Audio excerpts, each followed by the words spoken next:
Hello and welcome to the Fresh Air Sci-Fi Show. I'm Joe, And I'm Dave. and tonight we're going to be discussing, well, atheism, but we're going to be For a doing, change. yeah, just for a change. But we're going to be discussing Antony Flew's work from 1972, called "The Presumption of Atheism." Yes, Chris, we are bloody amateurs. Actually, that's It's completely part of our true. charm. We don't get paid for this shit. We just do it for fun. Yeah. Also, hello, Chris, and hello, Philip. Yeah, nice to see you. Oh, and hey, Philip, I missed your hello there. I can see you now, though. Cool. So yes, hopefully you're all okay, and you all made it through my terrible mixing at the start. I must say, I'm really frustrated with YouTube. I'm just going to have a rant about this now because I need to. They have decided to get rid of the Save as New feature, which is really annoying because what I used to do was get the stream and I would cut the bits, like any music that we've done out of it. I would always do the highlights in Twitch anyway because they were easier to actually do the highlights in Twitch. But just separating the music from the main video was really easy. And now they said, yeah, if you want to do it, you've got to download it and re-upload it. Thanks, YouTube. Always seems to be Google getting rid of, features saying no one uses it that I've always used, like on Hangouts, right? I don't know if you ever use the messaging program Hangouts, but it also had the ability to send SMS messages, and they would go to SMS. So it didn't matter. They didn't have to have the app like WhatsApp. You could actually just send an SMS message, and if they had both apps themselves, the messages would come through in the same program, so you could always see them there. It was really useful. They got rid of the merged messaging, so they were two different things, and then they got rid of SMS altogether. And it was like, well, you're just a messaging app that no one else really uses other than me. So now I don't use Hangouts, and they've now made it really awkward with the videos. But anyway, that was the rant that I really needed to get off my chest. And I tell you what, I don't really feel that much better because it hasn't resolved the problem. All they've done is But create me extra work. that's computing in general.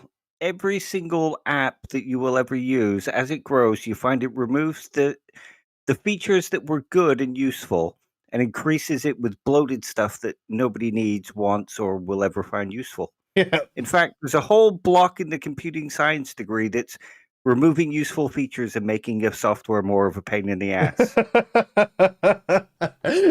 I could actually believe that was true.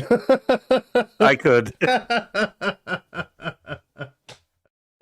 Oh man, how's all of that going, by the way? Oops. Yeah, look, got a tan now. Hey.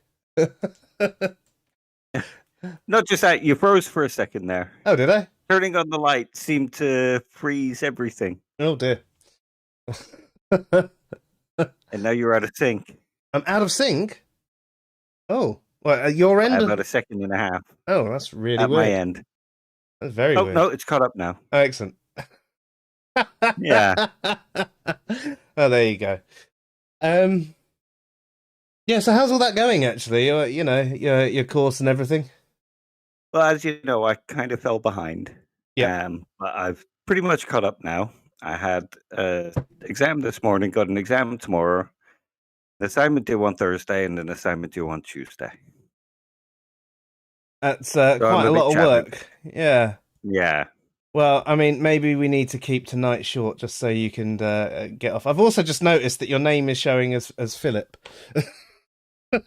He's much smarter than me. I'd rather be known as him anyway. There you go. You're Dave now. Aw. Hey, you can't steal the man's cred. No. So, yeah, as I was saying, we're going to be discussing Flew's The Presumption of Atheism tonight. Do you want to take us away and give us a little bit about that, Dave? Okay, so Flew in 72, wasn't it? Mm-hmm. He argued that he wanted to change the way that atheism was seen by most people. Yep. So rather than it being seen as the belief that there is no God, he wanted to broaden the category so that it was just people who didn't believe in a god. And so you start from atheism, and you start from the presumption that not that there is no God, but just that there's no reason to believe in God. Mm. Um, Many people kind of say, "Oh, well, it's just agnosticism," but it's not. Hmm. Um, because Flew wasn't arguing that you should assess the evidence and kind of withhold judgment. He was saying that with his version of atheism, you don't necessarily have assess the evidence.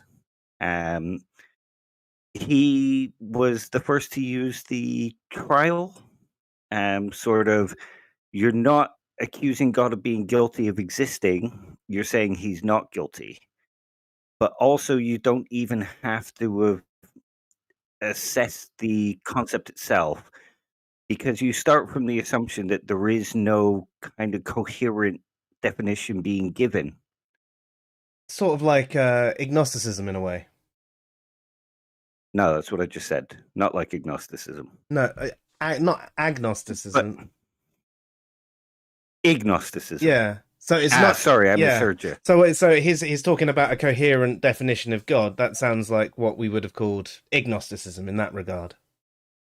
Yeah. But again, agnosticism assumes that you have assessed the concept and come to the conclusion that it's incoherent. But with the Blues version, you don't even have to have assessed it. You just say, present me with a coherent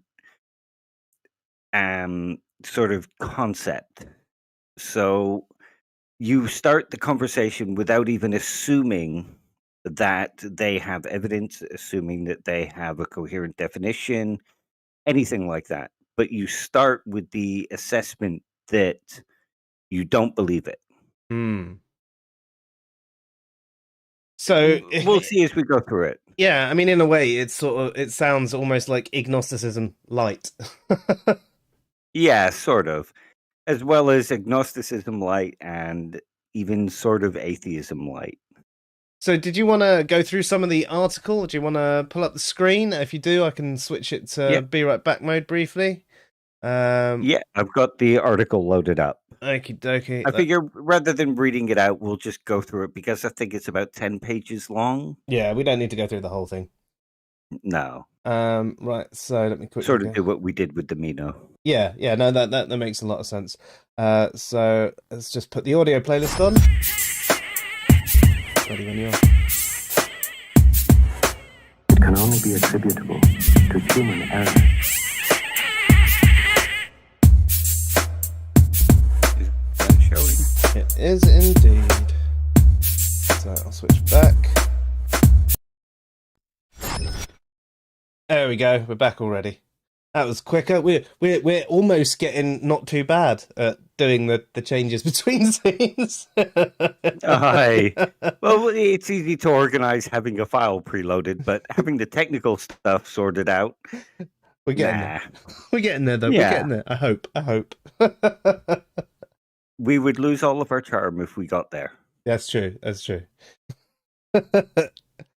I mean, sort of paraphrasing and bastardizing it completely, but Philip the other day said, "I like how crap you are." Yep.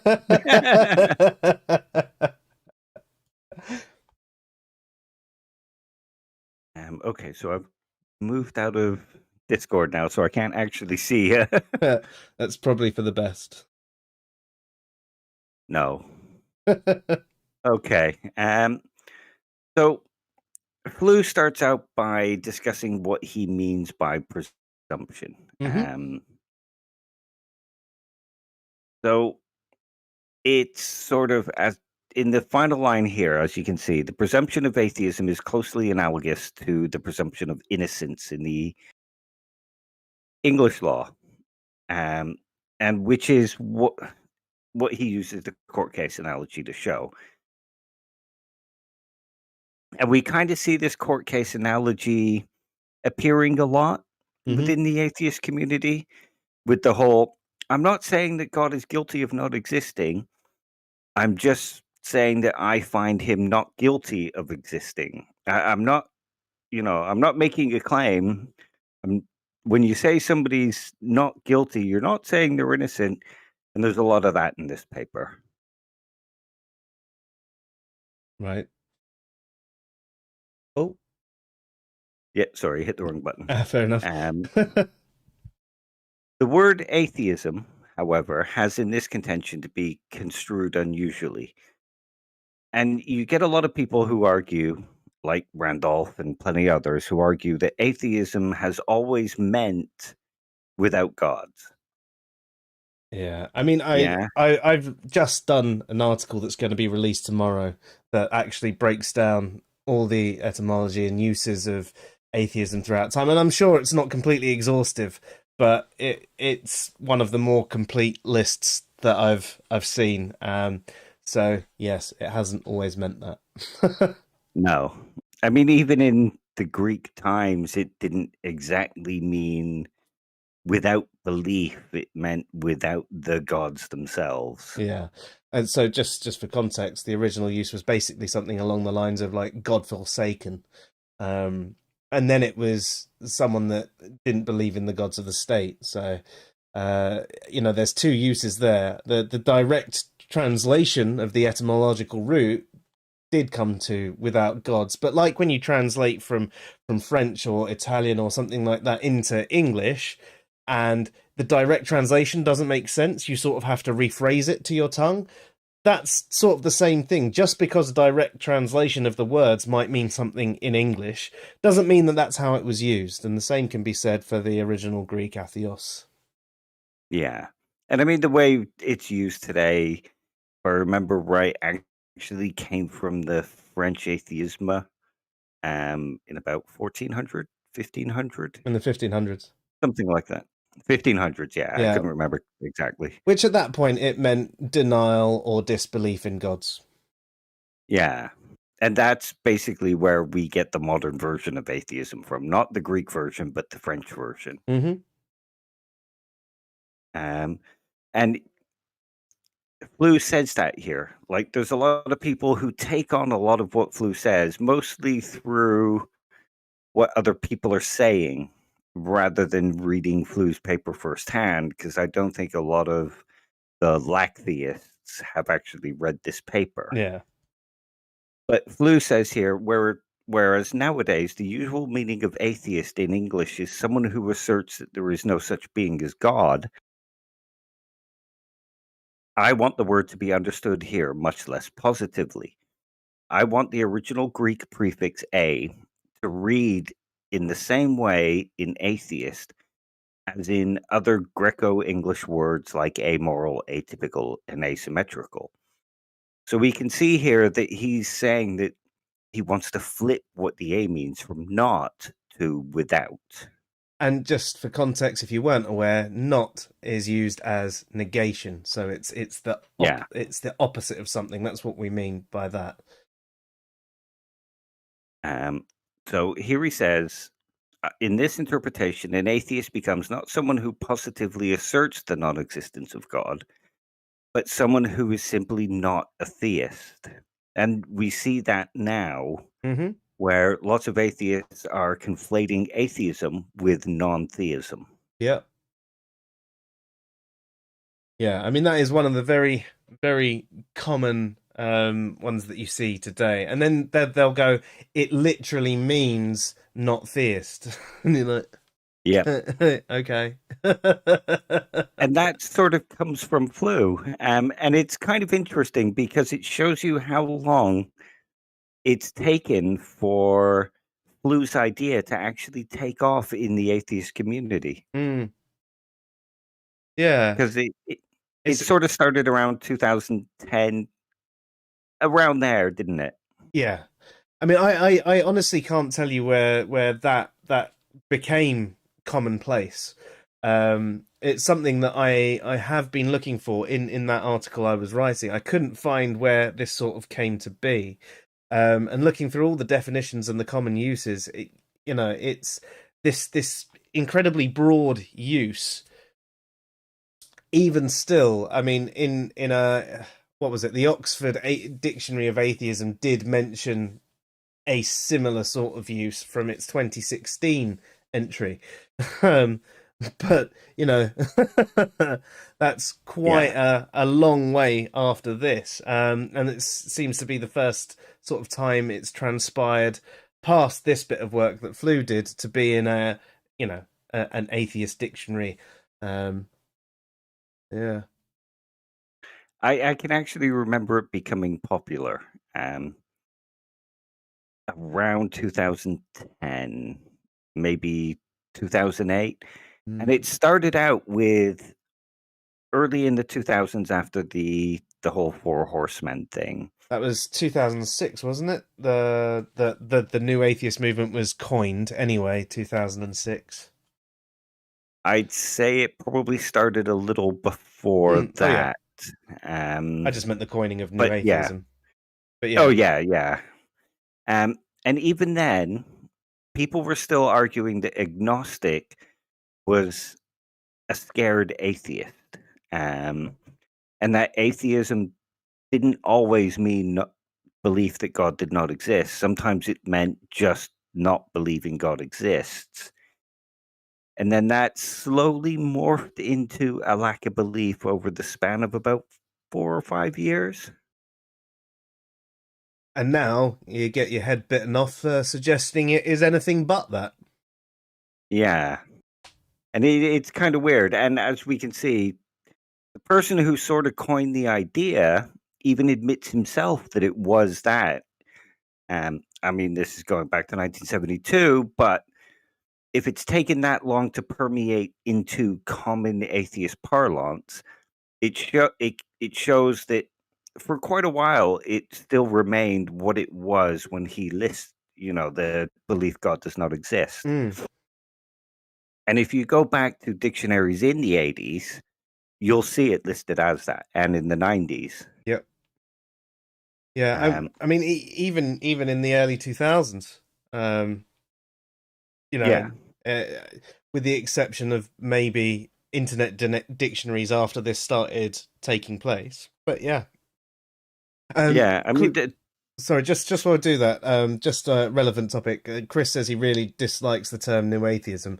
I think I can understand why you might dislike the term, because it's often used as a dismissive insult these days. And it's also a descriptor for that all atheists get put under. Now, new atheism was just supposed to be atheists actually challenging theists in the right way, in a rational way, in a respectful way, but it turned into, I only lack belief. I don't have to support myself. I don't have to justify anything I say. I only lack belief.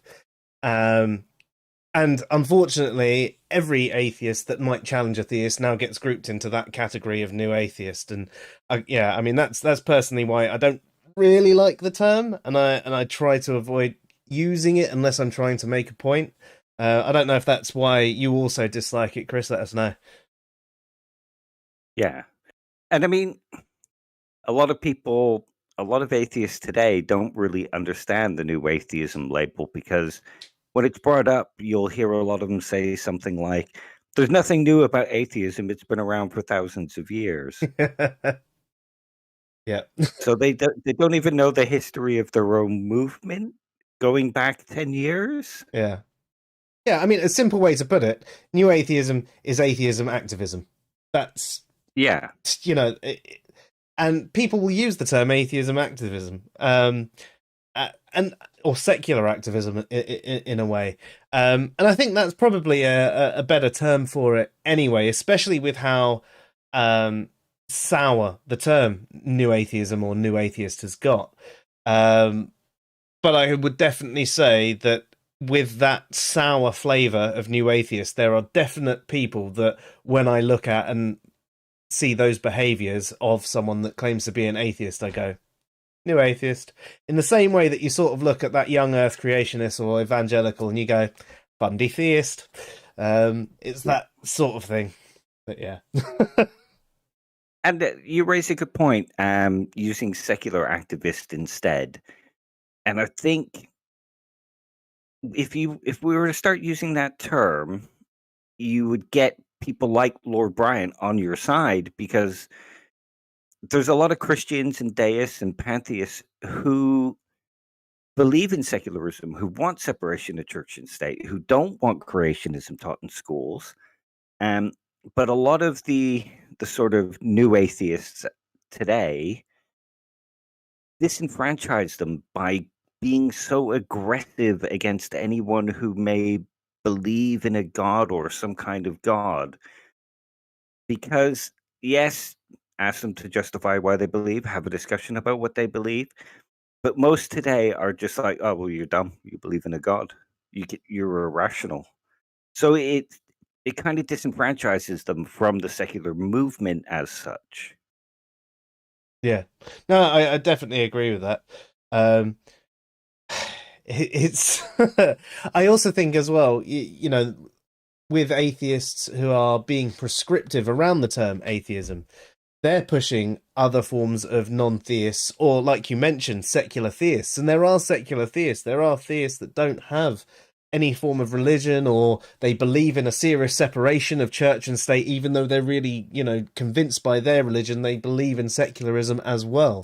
And so, yeah, if we did secular activism, and instead of addressing atheist issues, we address secular issues, it would just be a much better way of wording it. So Chris has come back and said, and also I believe that the theists didn't enjoy the simplicity and lack of philosophy in the new age of atheists. And I think you're right there. That is another big issue with the lack of belief atheist and that sort of dogma of, I don't have to justify my position, I don't have to do anything, I'm rational because I'm an atheist. I mean, no one really enjoys that other than the people in that in-group patting each other on the back. So I definitely agree with you there. Yeah.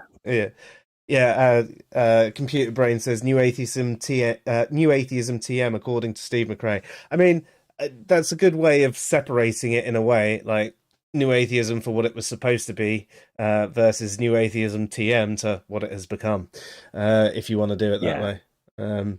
But maybe we should actually think about it in a different way. Like we were saying, use secular for these issues. Yeah, and I mean, you could still have certain parts of atheist activism going on, because there are issues still important directly relating to atheists. But there is a lot of overlap between what atheists want and what secular. Can you hear me? Yeah. I think it sounds like it sounds like your internet's going a little bit funny at the moment. It could be. Just shutting down a bunch of things. Hey, Josh, how you doing? Nice to have you here. Hey, Josh. Yeah.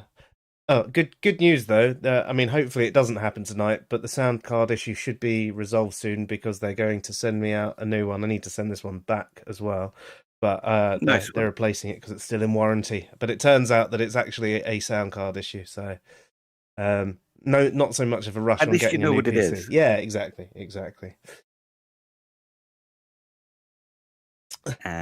Okay. Sorry, carry on. So that's all right. So he admits that this is a new sense of the word atheism. Yep. And he calls it Humpty Dumptyism. And the term Humpty Dumptyism comes from Alice in Wonderland, where Humpty Dumpty says that he can make words whatever they want them to mean. It's as simple as that. He's basically saying, this is the common usage, but I'm using it how I want it to mean. Yeah, that makes sense. I mean, at the end of the day, language is our bitch, isn't it? We can use it however we like. As long as we explain how we're going to use it, if we're going to use it in an atypical way. So he has decided to use atheism in an atypical way. If you've just tuned in, I can see a few new people have joined the stream. We're discussing Flew's change for the definition of atheism, which at the time in 1972, the common use was the belief God does not exist, and he was trying to change the definition to being without a belief in God and a specific type of not having a belief for his negative atheism as well. Yeah. And I mean, he sort of addresses now why make it the presumption of atheism rather than the presumption of agnosticism, which is something you mentioned earlier, how it's sort of like agnosticism. Hmm. And I mean, you could kind of say it is based on the affirmation and non-affirmation of propositions. But he argues it fails to appreciate just how non-committal that he intends his version of atheism to be. Mm. Um, because in this context, like I mentioned earlier, agnostic um, is someone who has entertained the existence of God, at least as a theoretical possibility, and now claims not to know. But like he says here, in this ordinary sense, you already have conceded that there is a legitimate concept of God. Um, and the concept does, in fact, have application. But his version of atheism it doesn't even concede that. It doesn't even concede that there is a legitimate concept or that you could entertain the concept. Yeah, I mean, I think that's why I see it like ignosticism rather than agnosticism, because an Yeah. igtheist is one that finds the whole concept of God meaningless. But what you're saying is the way he approached it was even sort of lighter than that, like an agnostic.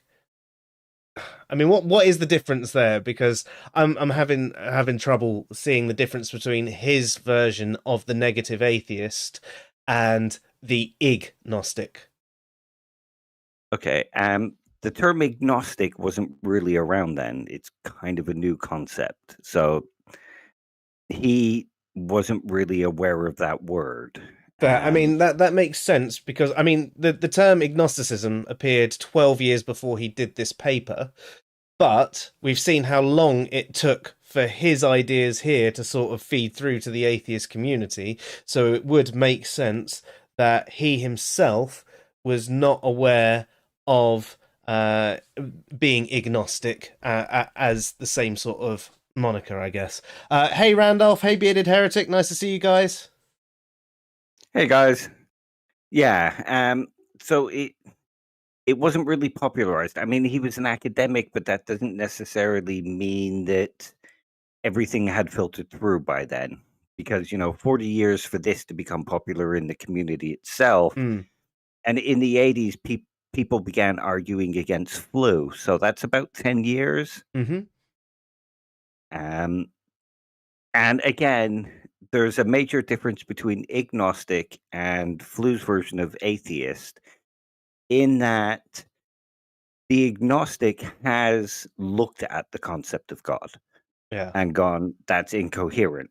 Whereas Flew is sort of arguing that you don't even have to look at it. You just say, you've not presented me with a coherent thing. Why should I assume that you have a coherent definition of God?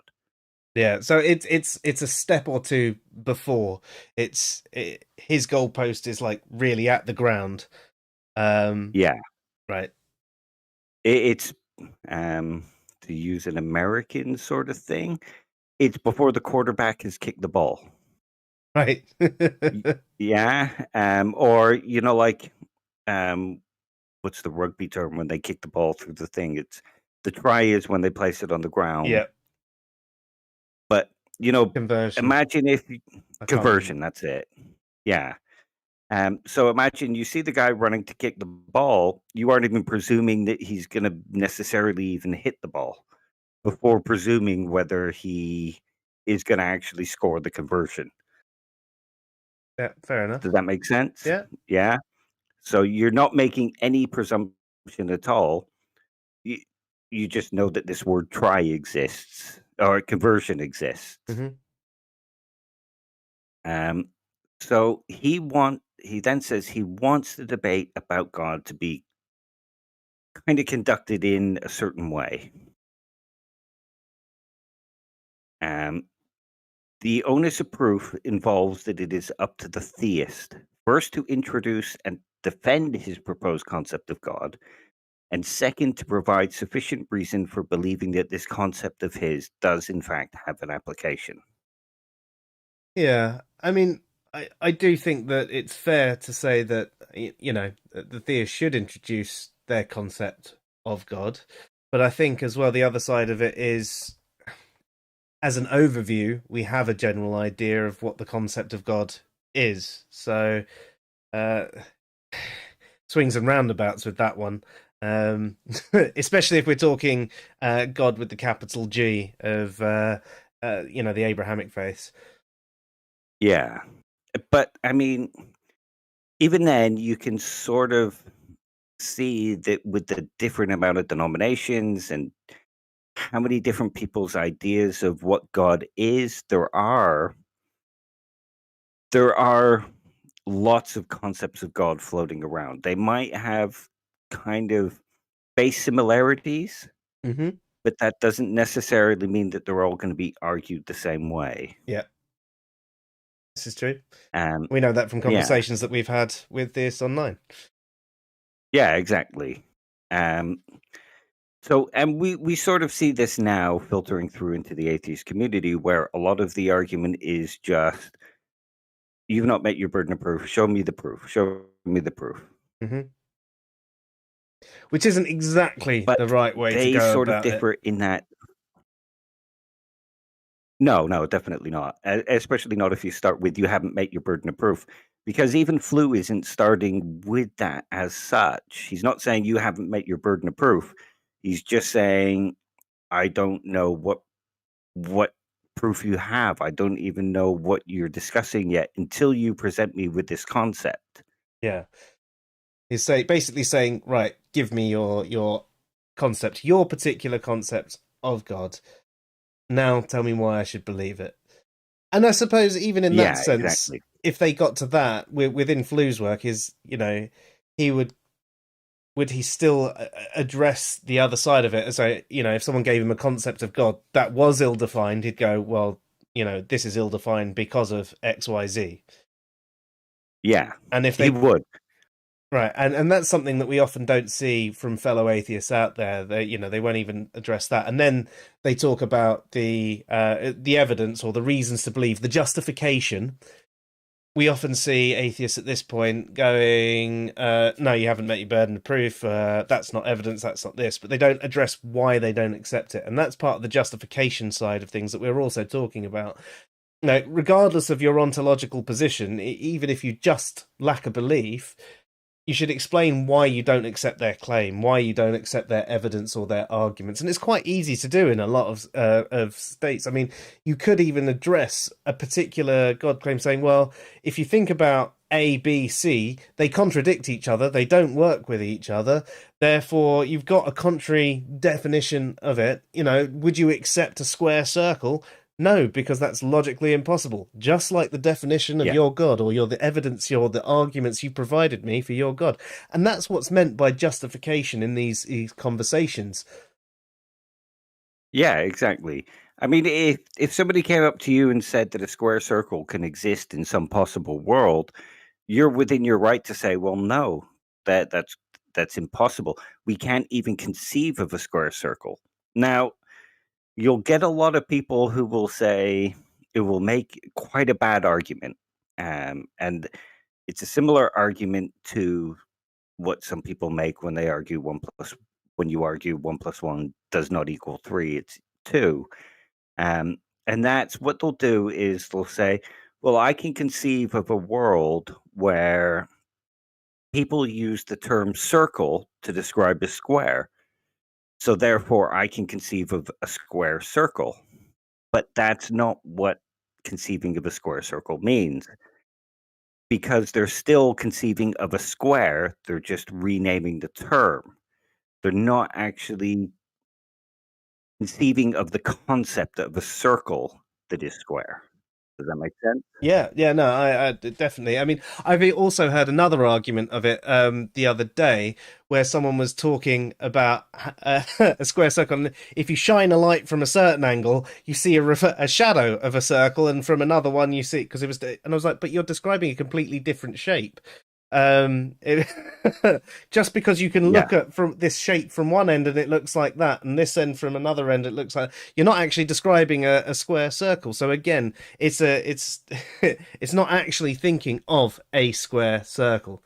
It's the That's it. same sort of one. Just like to say hello everyone who has been just joined the chat and joined in the last few minutes. Since Luke came in, it's Lord Brian. Leon, I don't know if I said hello to you yet. How you doing? Maverick, Cafe, and anyone else who I've missed, I do apologize. Thank you for joining into the chat. I will get to some of your comments as soon as possible, but I don't want to interrupt Dave too much. It's all right. Interrupt away. But yeah, this is sort of like sometimes you'll get people who say, when you say 1 + 1 = 2 in all possible worlds, and they say, well, no, I can conceive of 1 + 1 = 3, and they use a similar argument and say, what if I use the term 3 to describe 2? It's a Again, redefinition. that's it. You're still describing the same number, even though you're using a different numeral. Yeah. So if we were to do it with fingers, we wouldn't ever get that plus that equals that. We'd just be saying that is 3, which is redefining what that is. So hopefully you can see my fingers. I forgot I had the small camera up at the moment. But yeah, so without redefining something, which obviously you can do, these things are logically impossible. Yeah. And there are certain arguments for gods that you could definitely say are equally logically impossible. And they need a hell of a lot of apologetics and excuses to get round these particular arguments. Yeah. And you're within good reason, or you have good reason and within your rights to say, well, that is incoherent and contradictory. So therefore, I find it logically incoherent. Even if you don't say logically impossible, you can say, well, look, I just don't find it logically incoherent. And I don't think it's conceivable that that thing could exist in that particular way. Yeah. Yeah, that makes sense to me. Yeah. Yeah. And then just try and elicit, further response. It's usually at this time, though, and this is one of the things about metaphysical claims that always end up being so hard to disprove, is the fact that there is a lot of goalpost moving from the theists in this regard. They've given something, you've pointed out how it doesn't make sense, so then they go, yeah, but I mean this. And then you might point out how that might not make sense or that might not work, and then they'll move on to the next bit. And it'll be this ongoing thing. And eventually you end up with what they first described being quite different to what they're describing now, but still able to link it all together and show how it doesn't make sense. But I think it's still better to hold that conversation and demonstrate why it doesn't make sense than it is to just say, you haven't met your burden of proof, Yeah, exactly. And by doing it that way, you'll either help them sharpen their argument, which is always good, even if it's somebody who doesn't believe the same thing as you, you're helping them to think more rationally, or they'll end up questioning the concept itself and maybe beginning a journey of questioning the entire belief system. Which, anyone questioning anything. I mean, I like it when someone puts something to me that makes me really think. There are times where in that particular conversation, it won't necessarily make me think there and then, but I'll sleep on it and then I'll think about it and I'll go over and over and over it in my mind.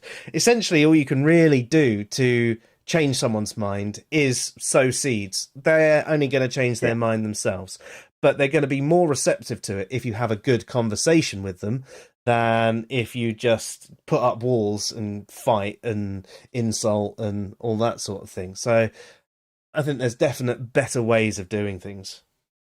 Yeah, and I mean, even Flew is suggesting that here, because he's suggesting argue first the concept of God and, get them to show that their proposed concept of God is defensible to begin with. and then get to the discussion about sufficient reason for believing.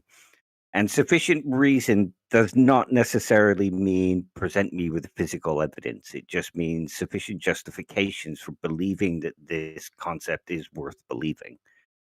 Yeah, definitely. He goes on to then describe, because you get, like, say, the Santa argument or the Loch Ness Monster argument. So the question of existence concerns, for instance, a Loch Ness Monster or the abominable snowman. This stage may perhaps reasonably be deemed to be more or less complete before the argument begins, because everybody, when you speak of the Loch Ness Monster or the abominable snowman, most people mean the same thing when they say the Loch Ness Monster. It's a sort of big monster, dinosaur-like, that lives in Loch Ness. Yeah, sort of from all the they've even got the idea of sort of like the Diplodocus neck, Yeah.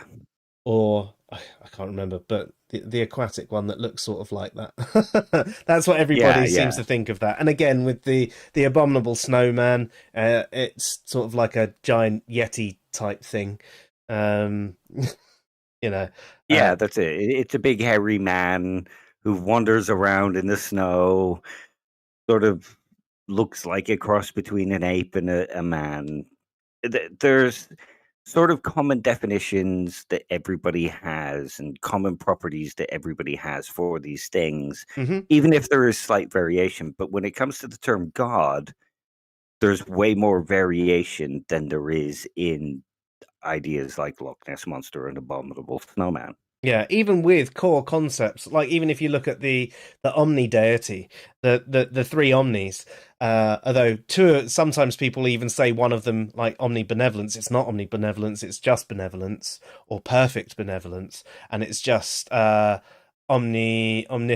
and oh fuck, all powerful. What's the word for powerful? I've forgotten it.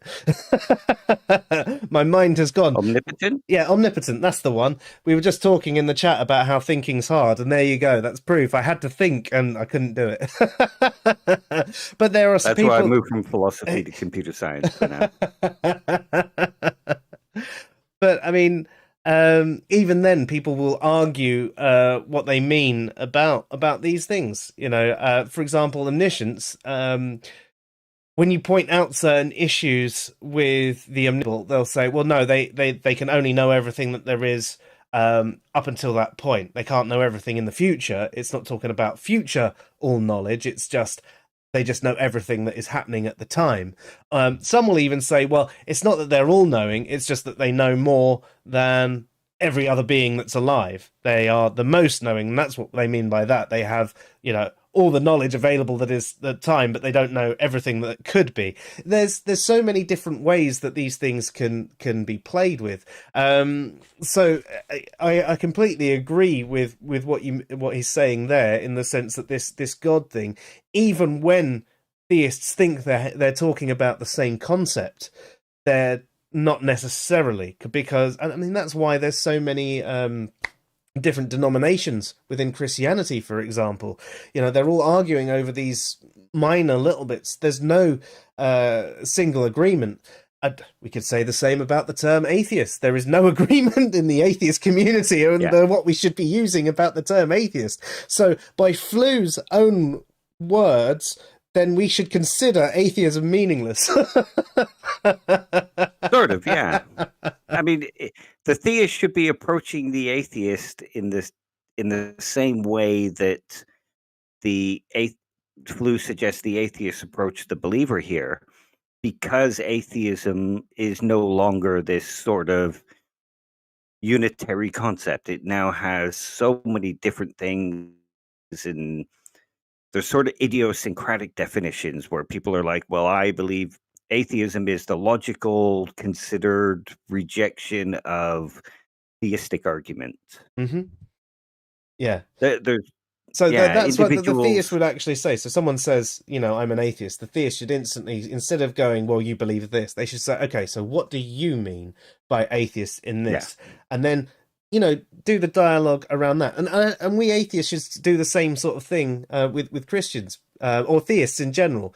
You know, if they say, well, I'm a Christian, you think, okay, so I can accept that there's probably the unifying concept of Christians is you believe in Christ and you believe that you should follow his way.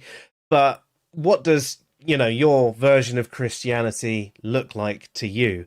And then you have that conversation with them rather than just assuming because they're a Christian, they believe X, Y, Z. Yeah. And I mean, an argument can be made here that even the core concepts of like the resurrection, a Christian need not necessarily even believe the resurrection was a real event, because you have somebody like Philip Goff, who is a cultural Christian, so to speak. And he believes in a lot of the values promoted by Christianity. He believes in the rituals and the coming together of the community, but he doesn't necessarily believe in a real physical resurrection. Yeah. I've also heard another example of the resurrection being it's his spirit rising rather than his physical body as well. So it was just the fact that they saw his soul ascending to heaven, which is another way that it can be done. So yeah, even with some of the core concepts like the resurrection, there is no consistency there. So again, as we were saying, you have to talk to each person and find out what they do and don't believe about their particular position. It's sort of a shame that all of these concepts aren't clearer. It's one of the reasons why I like the specific ontological positions in regards to God's existence, because I can accurately infer what someone does and does not believe about the proposition and the content therein based on these things. But unfortunately, a lot of them have become muddy because that's what language is like, and we're confusing beings. And as Randolph said in the chat earlier, thinking's hard. Yeah. And I mean, if here's another example for how Christianity isn't some monolithic thing, and you can argue that Islam isn't this monolithic thing either. If you think about something like the Southern Baptist, a lot of them believe in a fire and brimstone version of hell. Yeah. But you also have Christian Universalists who believe all will be saved and no one is destined for hell. Or you have annihilationists who believe that there is no lake of fire, there is no torture for eternity, no eternal conscious torment. They just believe that those who believe will be brought up to heaven, and those who don't believe will just fizzle out. Yep. I've heard different And ones. Also, those that believe that everyone that will make it there eventually, some via stopping by purgatory. And yeah. So that's it. So as you're saying, again, there's no consistent conception of these things. Yeah, and that's why Flew says here it cannot be taken for granted that even the would-be mainstream theist is operating with a legitimate concept which theoretically could have an application to an actual being. I mean, some of them might, who knows? But you can't assume that everyone's going to have a non-contradictory and coherent conception. Mm-hmm. I don't believe any of them do, but that's me.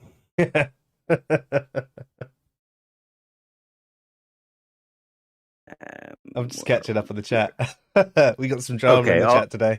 No, you carry on. You read. I'm just catching up on the chat. It's quite funny. There is that we're doing a show about one person's rebranding of atheism, and there is a conversation about the definition of atheism going on. It'll happen when this kind of paper is discussed. Yeah. OP corrected me on the dinosaur. I knew he'd chime in. It's a Plesiosaurus. That's the one. Thank nice you. One. I knew that it existed somewhere, but all I've got is me reading through the books when I was younger and seeing this picture of this thing that in my head I could only ever remember water diplodocus.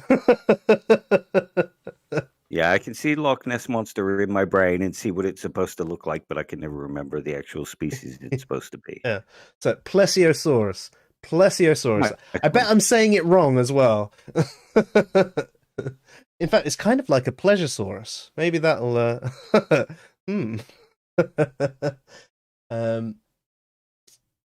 yeah. Oh, hey Manny, nice to see you get join the chat as well. Hey, Always good for you to be here. But yes, Charlie the Unicorn. Oh my god. Hey Charlie. Oh man, I haven't seen that one for ages. In relation to the plesiosaurus. Oh guys. Yeah, now Luke is trying to get everyone to say Worcester. I've spoiled it though. You can't ask Americans to do that. Yeah, Worcestershire. Yeah. I mean, it's funny how like these colloquialisms come about though, because they're not exactly wrong with how that word is pronounced. It's just we've just ripped it and taken out the middle chunk of that word. But then, I mean, there's similar ones that Americans have. Like they can't actually say the word herbs; they miss the H. You know, and they add a Y on the end of the word Nike. Why? Yeah. I mean, I've heard Americans also say things like Glasgow and Edinburgh. Brilliant. And don't tell Americans yet, but we only do it once they get the pronunciation right. We just change it just to make it more awkward for them. Yeah, plus in every little town around the UK, we all speak so differently, we can barely understand each other. So the second you get used to one of our accents, we'll just send you somewhere else. Send you up to Manchester. No, or, send them to Newcastle. Oh, I was just going to say, or Newcastle. Here, boy, some flowers! Why, man? Why, man? What you on about? It's like the worst of the British accent and the worst of the Scottish accent combined. Yeah, and I genuinely need a translator to understand most people north of the Thames, to be fair. Yeah, but that's because you're a Southern shandy drinker. Yeah, this is true. Well, I mean, in America, if I remember right, when they started showing EastEnders, they had to put subtitles on it, and the same with Trainspotting.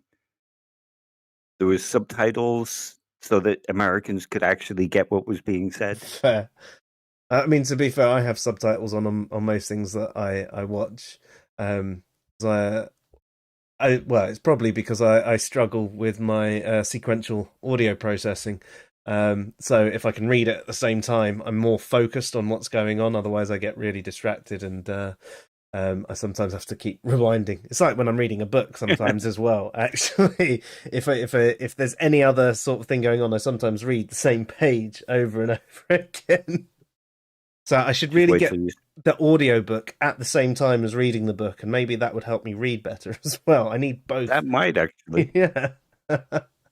Just wait till you start reading Kendall Walton. I can spend a day reading one page going, what the fuck is he saying? In that case, it sounds like I should just wait for the Dave Skinny notes. We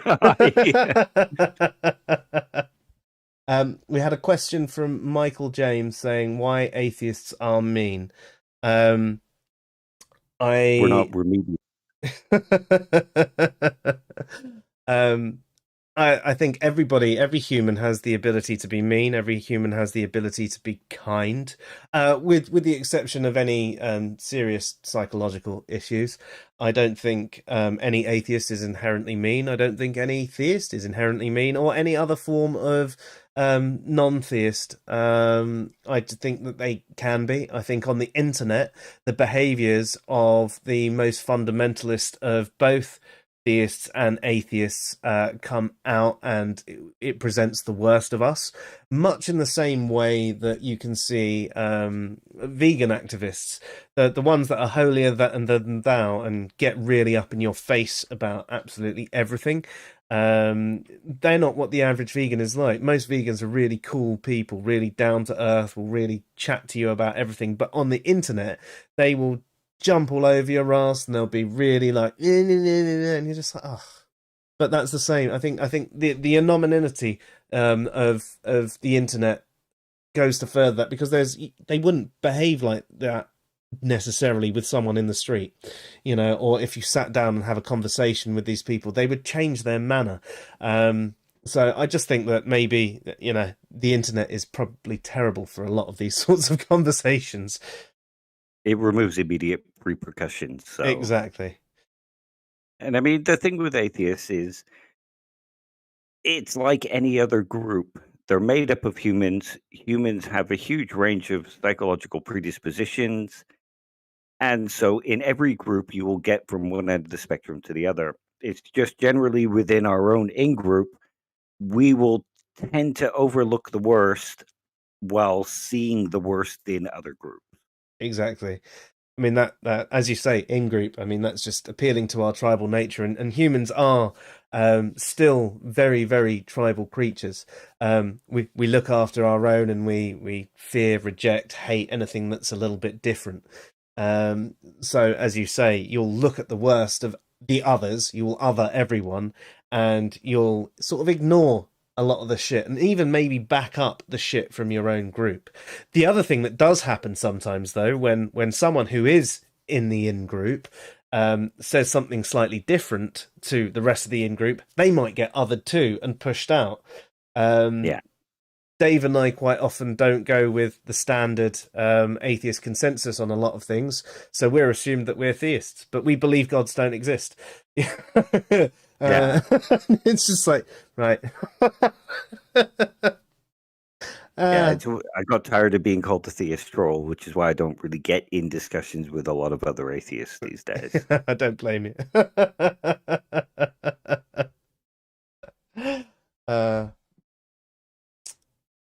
Okay, so back to the paper. I've skipped over a little bit. And in that bit, what he's discussing is the reasons that we were just discussing about different beliefs, different things, and how different theists have different ideas about God's power, control, how he created things, and all that kind of stuff, is why we shouldn't take for granted what the theist believes or that they have a coherent thing. Mm. And then he moves on to argue the general reason why this presumption of atheism matters is that its acceptance must put the whole question of the existence of God into an entirely fresh perspective. So, in other words, by taking this approach and saying, define your God first, we're looking at it in a completely different way. And it's sort of general practice to do that these days and has been for quite a while. But at that time, it was mostly just presumed that it was like the God of Christian theism being spoken about. And we can sort of infer that from whatever the theist is, but we can only assume a base amount of information from that. Yeah. So like the God of classical theism and then built on. Yep.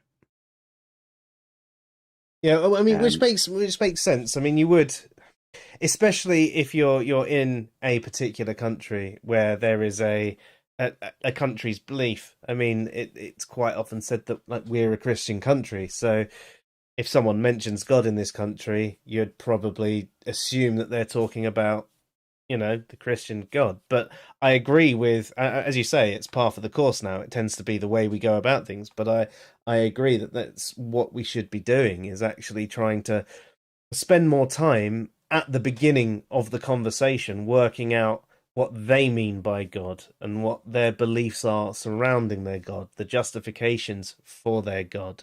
Not just simply go, burden of proof, have a conversation, work it out what they're saying, then go, okay. And then see which points you think maybe sound good and some bits which maybe don't sound so good, and address each of those in a calm and rational way and try and progress the conversation. Or, do you know what? If you're not actually prepared to have a proper conversation, don't discuss the whole God thing at all. Yeah, I mean, there's better things you could be doing with your time, like getting involved in groups that argue for the separation of church and state. If that's your problem, go with that, Yeah. or go with trying to make sure that, you know, creationism isn't taught in schools. Join those kind of movements, because you'll be having a more positive effect by doing that than you will by just going on the internet and picking a fight. Hmm. And picking that fight might make the Christian or the Muslim or whatever double down Yeah. and become more kind of convinced that they need to have Christianity in schools.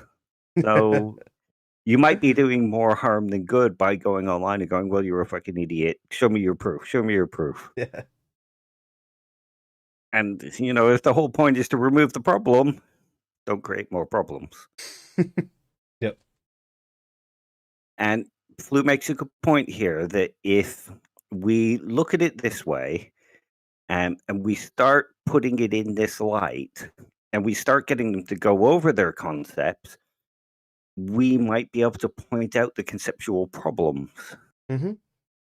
I mean, And equally as we said, you know, you build a rapport with someone, they're more likely to listen to you. If you're not just attacking them and you're having a conversation, they might be more willing to consider, you know. exactly. Oh, right. Oh, I hadn't thought about that. Let me go and think on that. You might stop and have that conversation and come back a day later, a couple of days later, and it'll continue. Yeah, exactly. And like we've mentioned many times, if somebody doesn't respect you, they're not going to listen to you.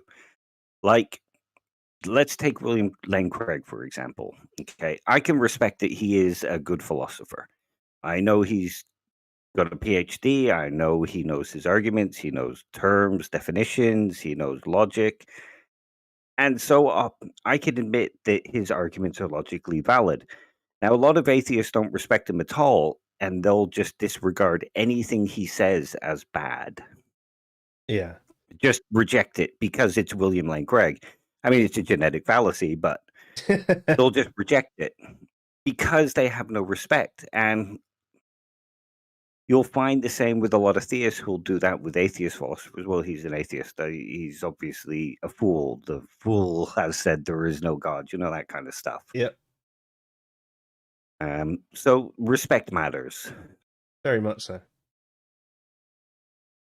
Okay. And Flew then goes on to say that one of the things, one of the kind of positives about this is that it forces the theist who wants to build a thorough apologetic, it forces them to begin from the beginning again. And each atheist might have a different perspective on that concept. So if they have to start from the beginning again, like if you think about the discussion we had last week, Philip had ideas that I just hadn't thought of. Hmm. And so he brought a different perspective to what was being said. Now, if each atheist did this, it would create more and more, or show more and more problems within the concept itself, Yeah. simply because that's the way it works. Different people might have different ideas. But if the whole idea is always just, well, I'm not convinced. Why aren't you convinced? Well, I'm just not convinced. You're not attacking the concept. You're not showing any problems with it. You're just saying, well, I don't believe you. Yeah. This is why. And I mean, these people are following kind of the idea that Flew is putting behind, but they're skipping all the important parts of what Flew was arguing. Mm. Yeah, I mean, it's interesting what the focus has been that's come out of things since his paper, and the bits that have been latched onto and the bits that have just been discounted almost. It makes me wonder, well, why, how, and all of these things, you know. Perhaps it's because some of it is much cognitively easier to just go, oh, it's meaningless, but without actually having the conversation. Yeah. But yeah. And I suppose in part, I blame this whole idea that's become popular since the early 2010s that religion is only worthy of ridicule. Belief in God is only worthy of ridicule. Because it's taken away that ethos of arguing why it's bad. Mm. And it's taken away the idea that we should be showing these incoherencies in the concepts when that's exactly what we should be doing. Yeah. No question from me there. Yeah. So Flew then goes on to discuss why the atheist should remain neutral. And it's because of he's going to use the kind of courtroom analogy that has become popular these days.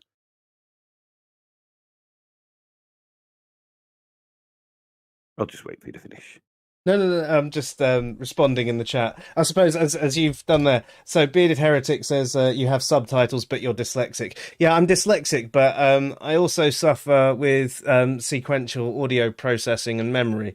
So it means that I've basically got ear dyslexia as well as eye dyslexia.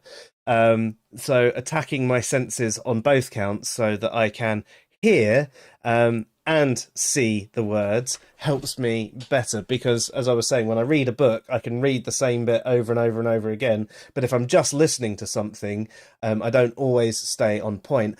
I also have ADHD, so I'm very prone to distraction. So if I have both audio and visual engaging me, then there's more chance of me picking things up. So hopefully that explains that to you. Basically, my brain's fucked. There's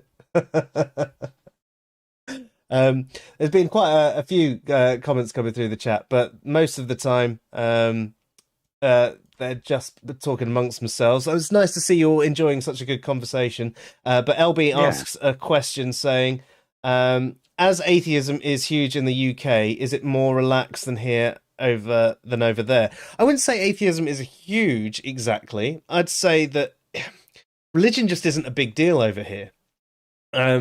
We don't have the same troubles. Now, it's funny because I actually went to Christian schools. I said the Lord's Prayer every day, sung hymns and did all of that sort of stuff. And there are certain bits of religious influence in places, but it's nothing like you see in America. There aren't creationism being taught in schools and things like that. There isn't the obfuscation of scientific fact for religious belief. They're just there is even though we don't have a separation of church and state in the way that it's supposed to be in America, it sort of naturally happened that way. Part of that's probably because Church of England is just relaxed in and of itself in a way. It's a bit more of a wishy-washy take on Christianity, and that's the more prominent one in the UK. I mean, what actually got me into discussing these concepts online was actually meeting a creationist in the UK. Absolutely lovely guy. But I just found it so strange that there were people that had this belief, because I had never met a young Earth creationist or even heard of young Earth creationism. So at that age, I sort of jumped onto the internet and was like, what the hell is this?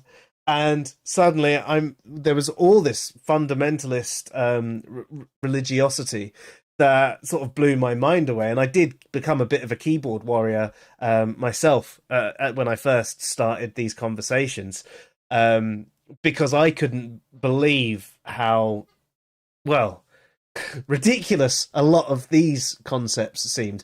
Like the general theistic concepts, I don't have any problem with, but there's some which are just so devoid of rationality that I felt like I had to try and correct them, but I didn't do it in the best way. It's probably why I try and stay out of a lot of theistic debate anyway. I don't really care what someone believes as long as they're not doing any harm to anyone else. So it doesn't really bother me if you're a theist or an atheist or some other form of non-theist, as long as you're not hurting anybody. What does it matter? It's the content of your character that counts. Definitely. Which is why I have a lot of problems with a lot of other atheists. It's the content of the character I'm concerned with. Yeah. Yeah. And I mean, the content of the beliefs are important as well because they influence the content of the character. But it's not necessarily the belief in God that gives bad character. It's the beliefs about what God wants that gives the bad character. Yeah. Yeah. You lived on Downs Road. What's that from? I might have just missed something in the chat. I'm trying to skim through, just come up to any of the questions or anything that's happened in there. Oh, you're having a chat with Maverick. So you lived very close to each other, and you probably had a house party. It is a small world. It is a small world. I mean, to be honest, Luke, Bearded Heretic is from what's it called? Kent. You said in the chat, which is only just over from where I am now. Manny says Antony Flew is the one that became a theist, right? He became a deist, which I would agree Deist, is yeah. a form of theism because it's a belief in God. It's not classical theism, but I would argue that deism is a form of theism because they're believing in a supernatural being. But yes. Yeah, if I remember right, it was something along the lines of the contingency argument mixed with the design argument that sort of convinced him. Yeah, fair. How long's the contingency argument been around? Quite a while. Aquinas had a kind of version of it. Fair. Just wondering because I always find it odd when someone in their later life has this change of heart. You'd have expected someone like Flew to have been quite aware of these things, especially if you're sort of making a case for something like atheism and he's a philosopher. You'd have expected him to have a bit more knowledge of the things like the contingency argument. So, which is why I was wondering: is it actually a relatively new argument? Is it something that's only appeared in the last 20 years, and that's why he didn't know of it back then? It's become stronger over time, over the last few decades. Like it's been refined and stuff and been taken a bit more seriously, but they all come under the header of like a cosmological argument. And there's all different versions of the cosmological argument. Yeah. Sorry, catching up on the stats about atheism in the UK. Apparently, only 9% identified as atheists, but 32% described themselves as non-religious. Whether that means that they were non-religious believers or non-religious non-believers, we don't know. But that's the 2011 census. In fact, we should be getting the results of the recent one, or has that come out and I've completely missed it? I've not seen the results yet. Oh, it was only the end of March. We still have census people coming around the neighborhood knocking on doors. So Oh, really? So they haven't even collated the results. I wonder what that will be. It seemed a little bit more specific this time. Though I did find it odd that they asked me for the religion of my 1-year-old daughter. I don't know if she believes in God. Fuck. She might. yeah. Kids are inherently irrational. That's just mean. I know. And I don't honestly believe that. I just figured I'd chuck it out there as a bit of a joke.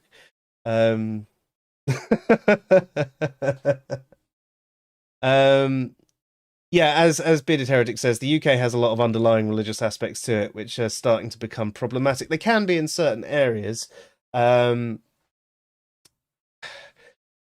Yeah.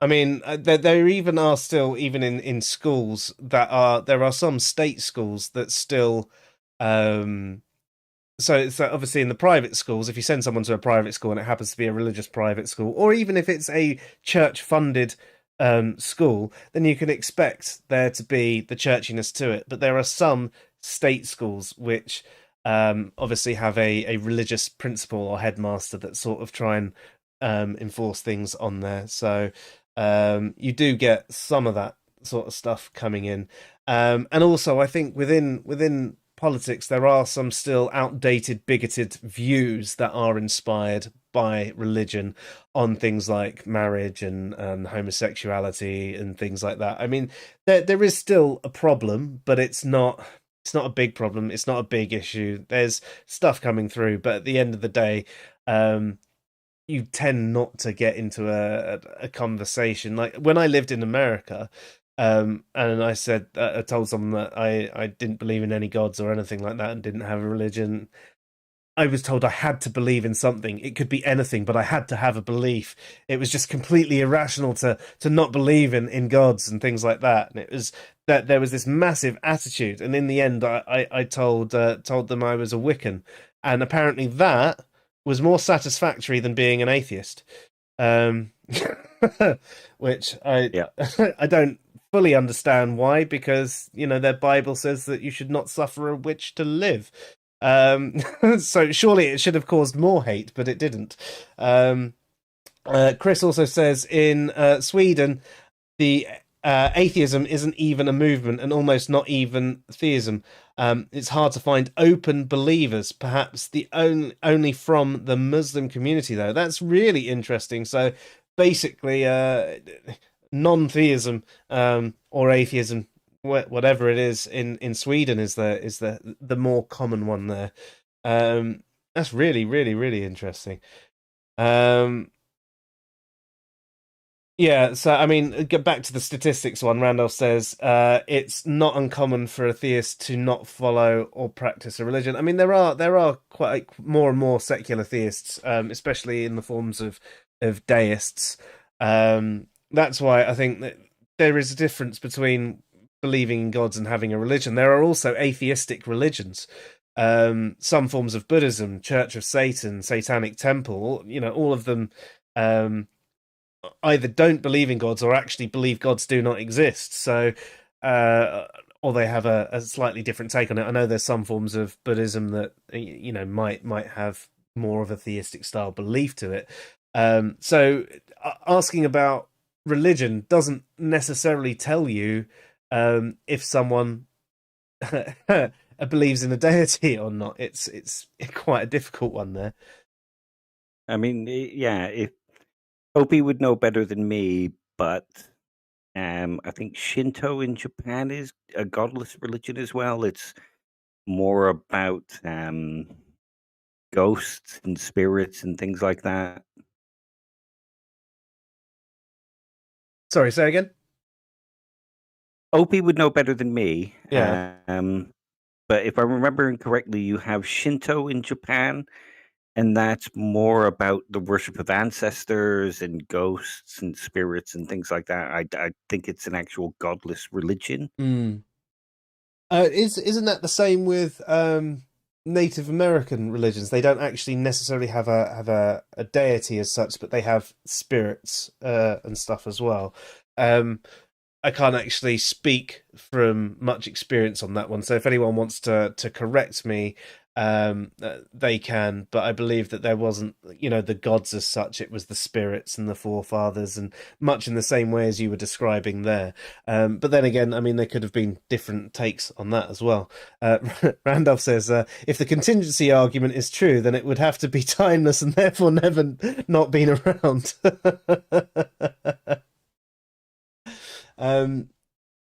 Cafe says, the normalizing atheist movement constantly complains religion is harmless beyond the content of one's character.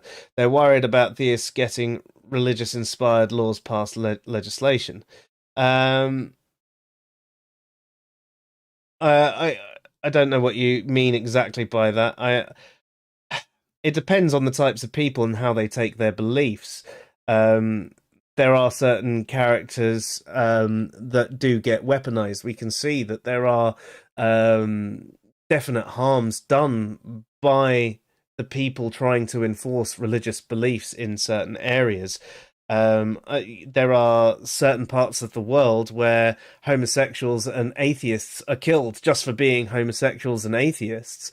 So you can't say that there is no harm done, but I think in general, if we're just talking about the average person with their religious beliefs, it's more about their character, because I think most people tend to be quite good. For the, they might have some beliefs that I don't agree with, but they might not necessarily be harmful beliefs. But like Luke was saying in the chat, there are marches and protests going on about non-heterosexual sex.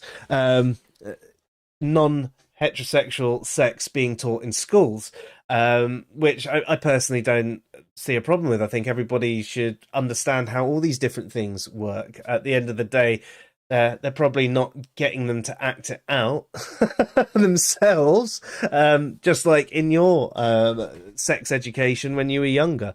But there would be people protesting these things for religious reasons. At the end of the day, I think that sex education helps people not fuck up as badly. You can see that the highest areas with things like teenage pregnancy are the areas where they don't have proper sex education, and you could imagine the same sort of thing with STIs and things like that. So why? And it's also exclusive. I mean, there are homosexuals. We should normalize homosexuality. I know it largely is normalized in day-to-day culture. There's so much on diversity and inclusion done within works for trans rights, gay rights, etc. But there is still, especially with the older generation, a lot of resistance, and some of that resistance comes through religion, and some of it just comes from being old and bigoted. Yeah. And I mean, going back to the sex education thing, teaching about homosexuality and homosexual sex in a sex ed class isn't exactly going to turn people gay. It's something that's innate. Yeah. Going into a coffee shop didn't turn me into a barista. No, exactly. In fact, I worked in one for a month and was asked to leave. So even working in one didn't turn me into a barista. What were you using to draw the pictures on the coffee? You know me too well.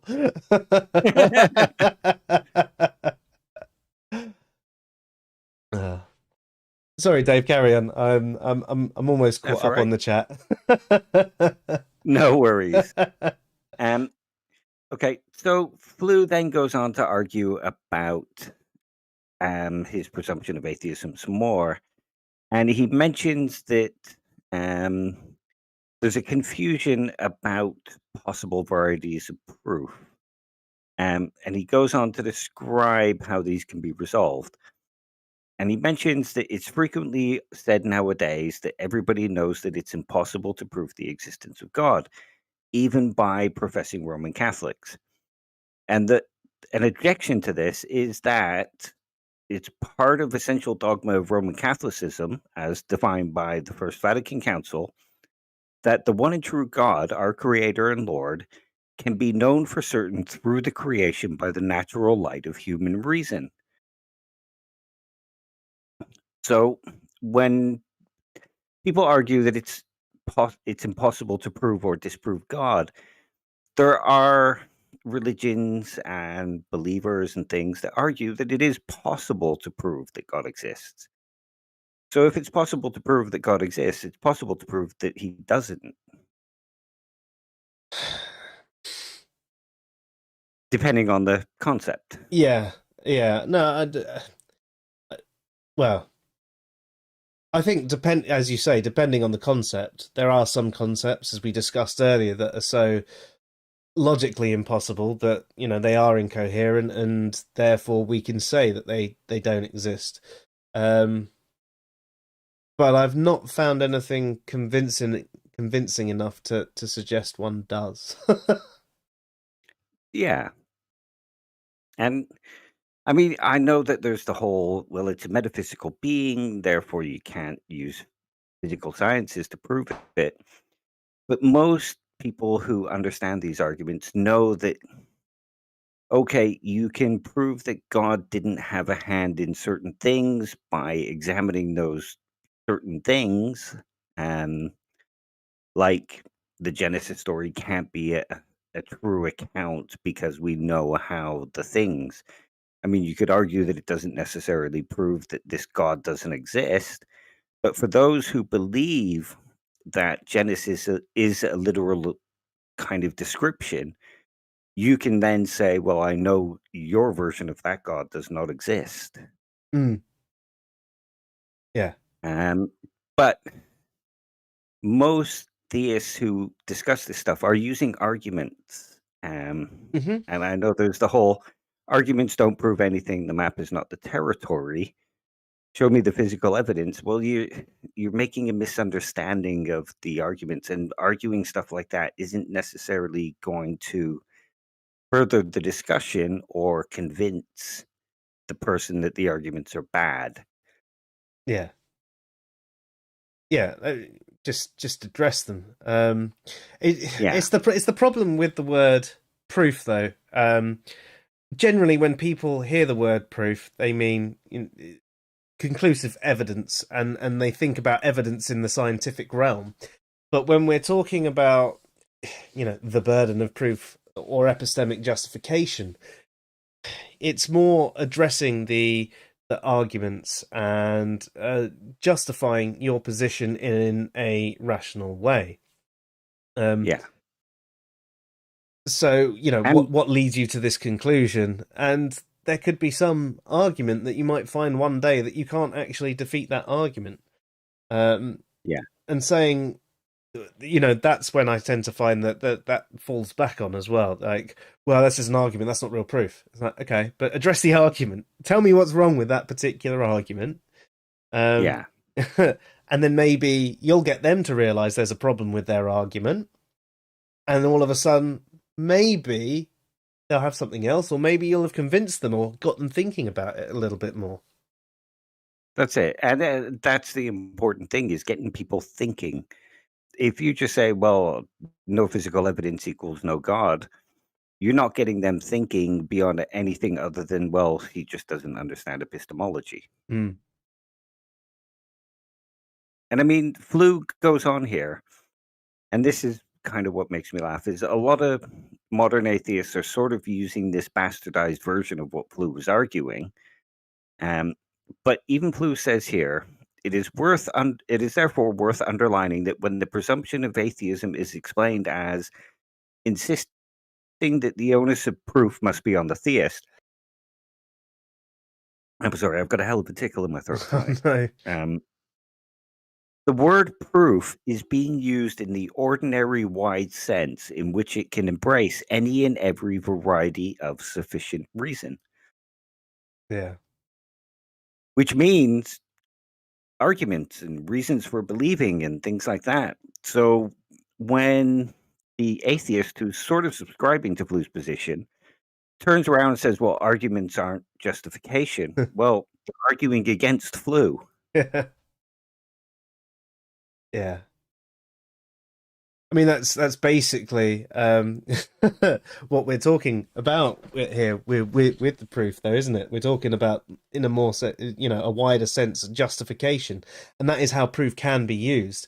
I mean, if you are speaking purely of wanting conclusive evidence, then, I mean, honestly, think about some really mundane things in your life, right? You come to a bridge and you go, should I cross it? And you go, generally, you're only going to cross that bridge if you believe that the bridge will take your weight. Well, why do you want that bridge to take your weight? You have no proof in the strictest sense of the word that this bridge will definitely take your weight. It might have taken your weight before. I mean, that's induction. You might have a knowledge of bridge construction. You know that the purpose of bridges is to take the weight of objects going over it. You know that you're incredibly light in comparison to the things that go over it. But hey, for all you know, something has happened that's weakened the structural integrity of the bridge. And the second you cross over it, it happens to collapse. in this particular circumstance, you've got no proof, in the strict sense of the word, that it is not going to collapse under your weight. All you have is good arguments and induction and things like that. And that is generally how a lot of these things work in day-to-day life. Yeah. Most people run on reasons rather than physical evidence or, like conclusive evidence. There's something called the closure principle of knowledge, which is sort of when can we ever get to a thing that closes it off and doesn't go on forever as sort of justifications. But most people, when you go for a bus, I use this one a lot, I know, but when you go for a bus, you look at the timetable, that's just evidence that the bus is supposed to get there at around some time, but it's not evidence that the bus will get there at that time, nor is it evidence that the bus will even arrive. We just use reasons to say, well, it should do. So I'm going to go to the bus stop 5 minutes before in case it gets here early because I have experience with buses coming early. It's reason rather than physical evidence. Mm-hmm. Okay. So next, Flew comes to his courtroom analogy. And we hear this one a lot in the atheist community, that they're not accusing God of being guilty of not existing. They're just saying he's not guilty of existing.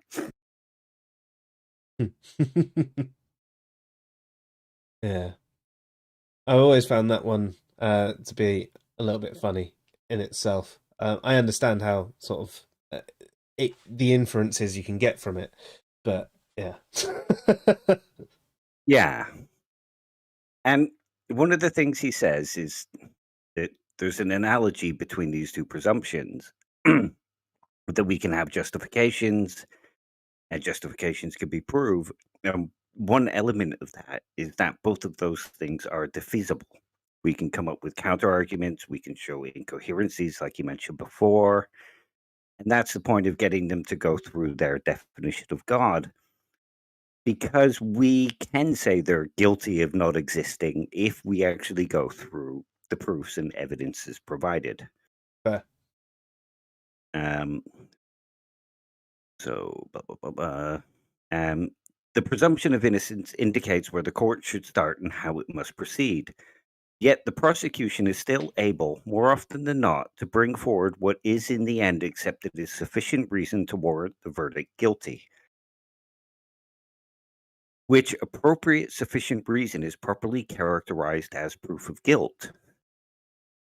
Now, a lot of atheists will argue it needs to be physical evidence. But even in a court,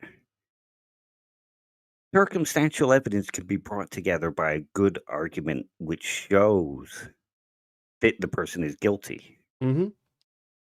Yeah, I Like mean, he was witnessed. I was just going to Sorry. say testimony. So you're saying it's got eyewitnesses, testimony.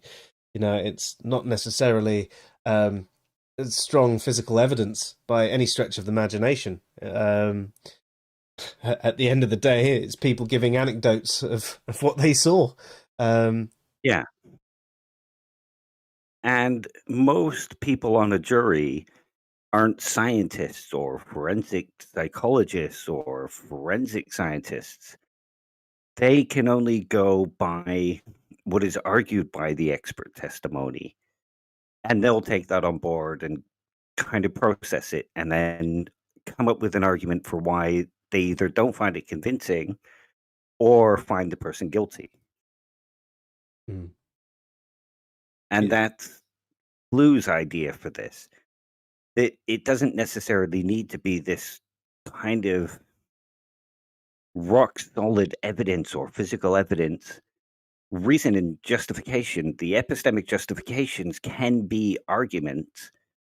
They might not be convincing, but we should also be able to argue for why we don't find it convincing. Mm. I know in court, you don't necessarily, as a member of the jury, have to say, this is why I find him not guilty. But you have a different obligation in discourse than you do as a member of a jury. Hmm. And if you want to convince somebody of why you find their God not guilty of existing, you need to put forward these arguments. Yeah, I mean, you could also say if you're part of a jury and you all have different opinions, so you're essentially in a hung jury, and you don't want to go to a mistrial. You are going to try and discuss things with each other anyway. And why do you think innocence, and why do you think guilt, or why do you think there isn't enough to convict guilt? And they're going to have that onus. I did a courtroom analogy to try and explain why we should be able to justify our position.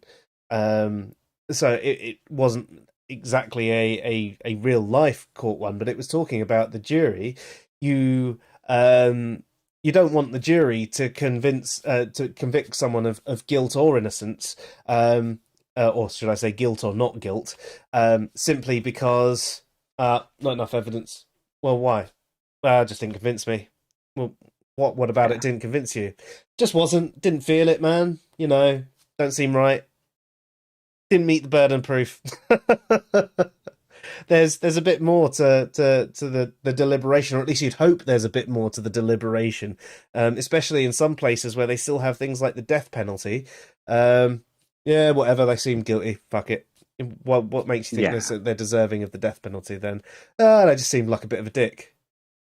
Right. Yeah, exactly. You want a bit more thought behind it. That's the way I'd see it anyway. Well, and that's the thing. In the deliberation process, when the jury goes off to kind of give the verdict, there is argument within that deliberation between the jurors for why they take the position they do. The handing over of the verdict comes after, like you say, deliberation and discussion and arguments among themselves. It isn't just, let's go out and vote him not guilty. And the thing is when you say, I don't believe you, you're already saying, I'm not convinced. Mm-hmm. So when you say, when somebody says, well, why don't you believe me? And you say, well, I'm just not convinced. You're not really saying anything except the same thing again. Yeah. Yeah, no, I agree with you. It's one of the disappointing things when you see on the internet where someone goes, I'm an atheist because I'm not convinced by the evidence. It's worse when they say there's no evidence, but when they say I'm not convinced by the evidence, and you go, well, okay, that's fine as an opening, but what is unconvincing to you?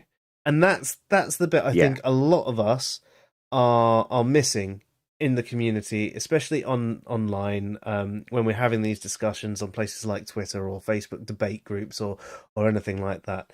It's not just that you're not convinced. Just tell us why it didn't convince you. What about this evidence is uncompelling? What about this argument? I mean, Dave and I did an entire stream on why we held the belief gods don't exist.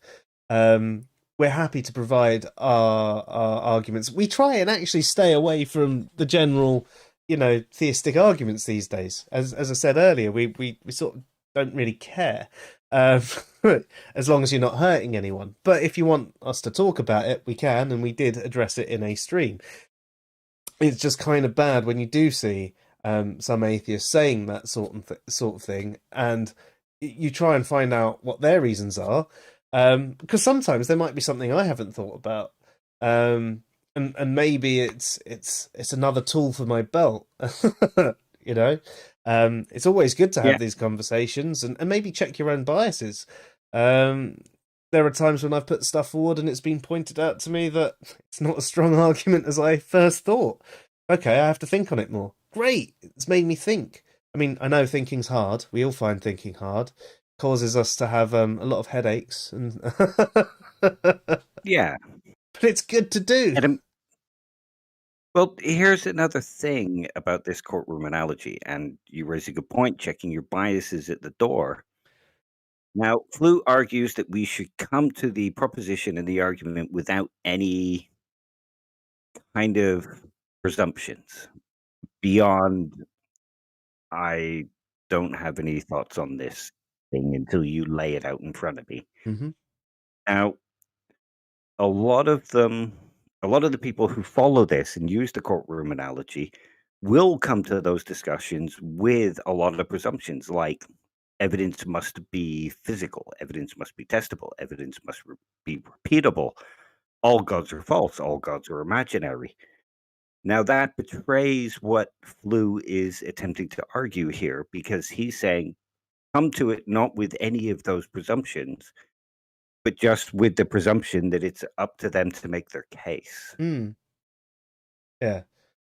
If you come to it, imagine a jury that, or like, okay, here's an example that might be a bit triggering, but think of 1950s America, an all-white jury and a black person accused of something.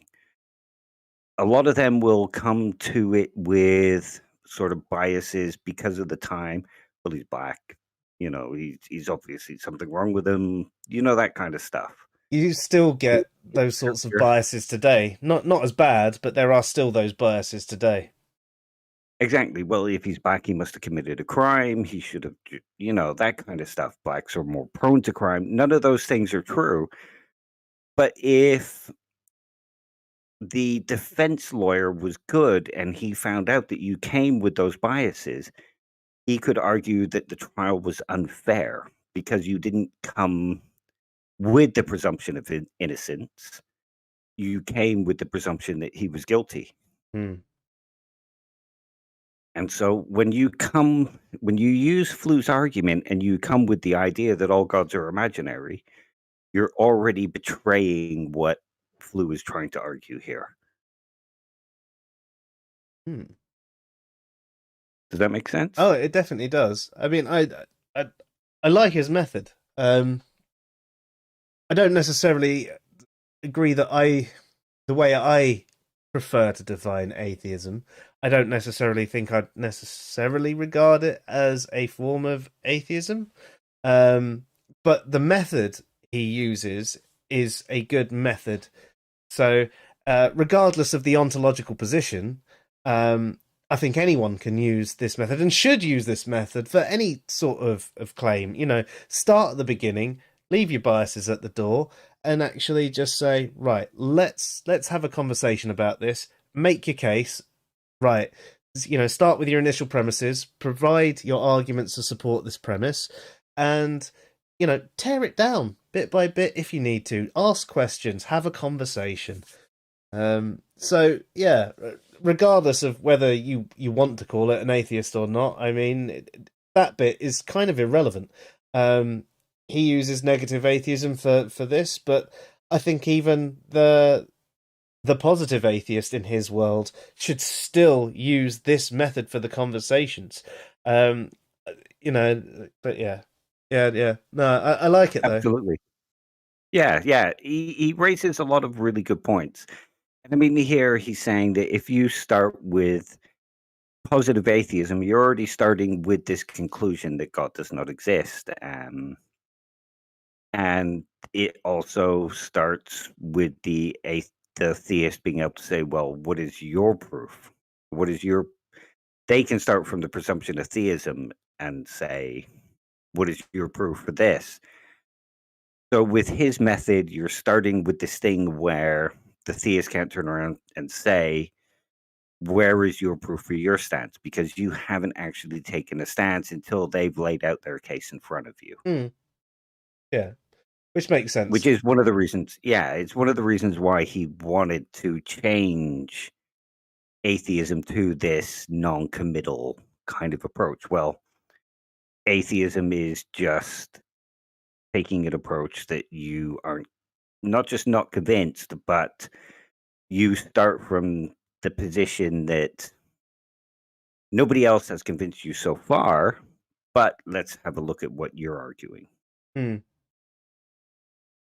But again, I generally tend to go with the God does not exist Yeah. kind of version for atheism. But even those who argue now that atheism is just being without belief in gods are sort of kind of springboarding off Flu's idea, but only taking that and sort of bastardizing a lot of the things he argues without fully understanding it. And it's probably because none of this actually gets mentioned in the atheist community.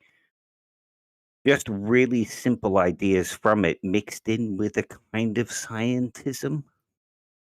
Yeah, I do think the scientism side of things is a big problem within the atheist community. Anyway, this sort of almost deifying science, and giving it the ultimate epistemic power, and treating it as if it is perfect, essentially making the omni-god out of science.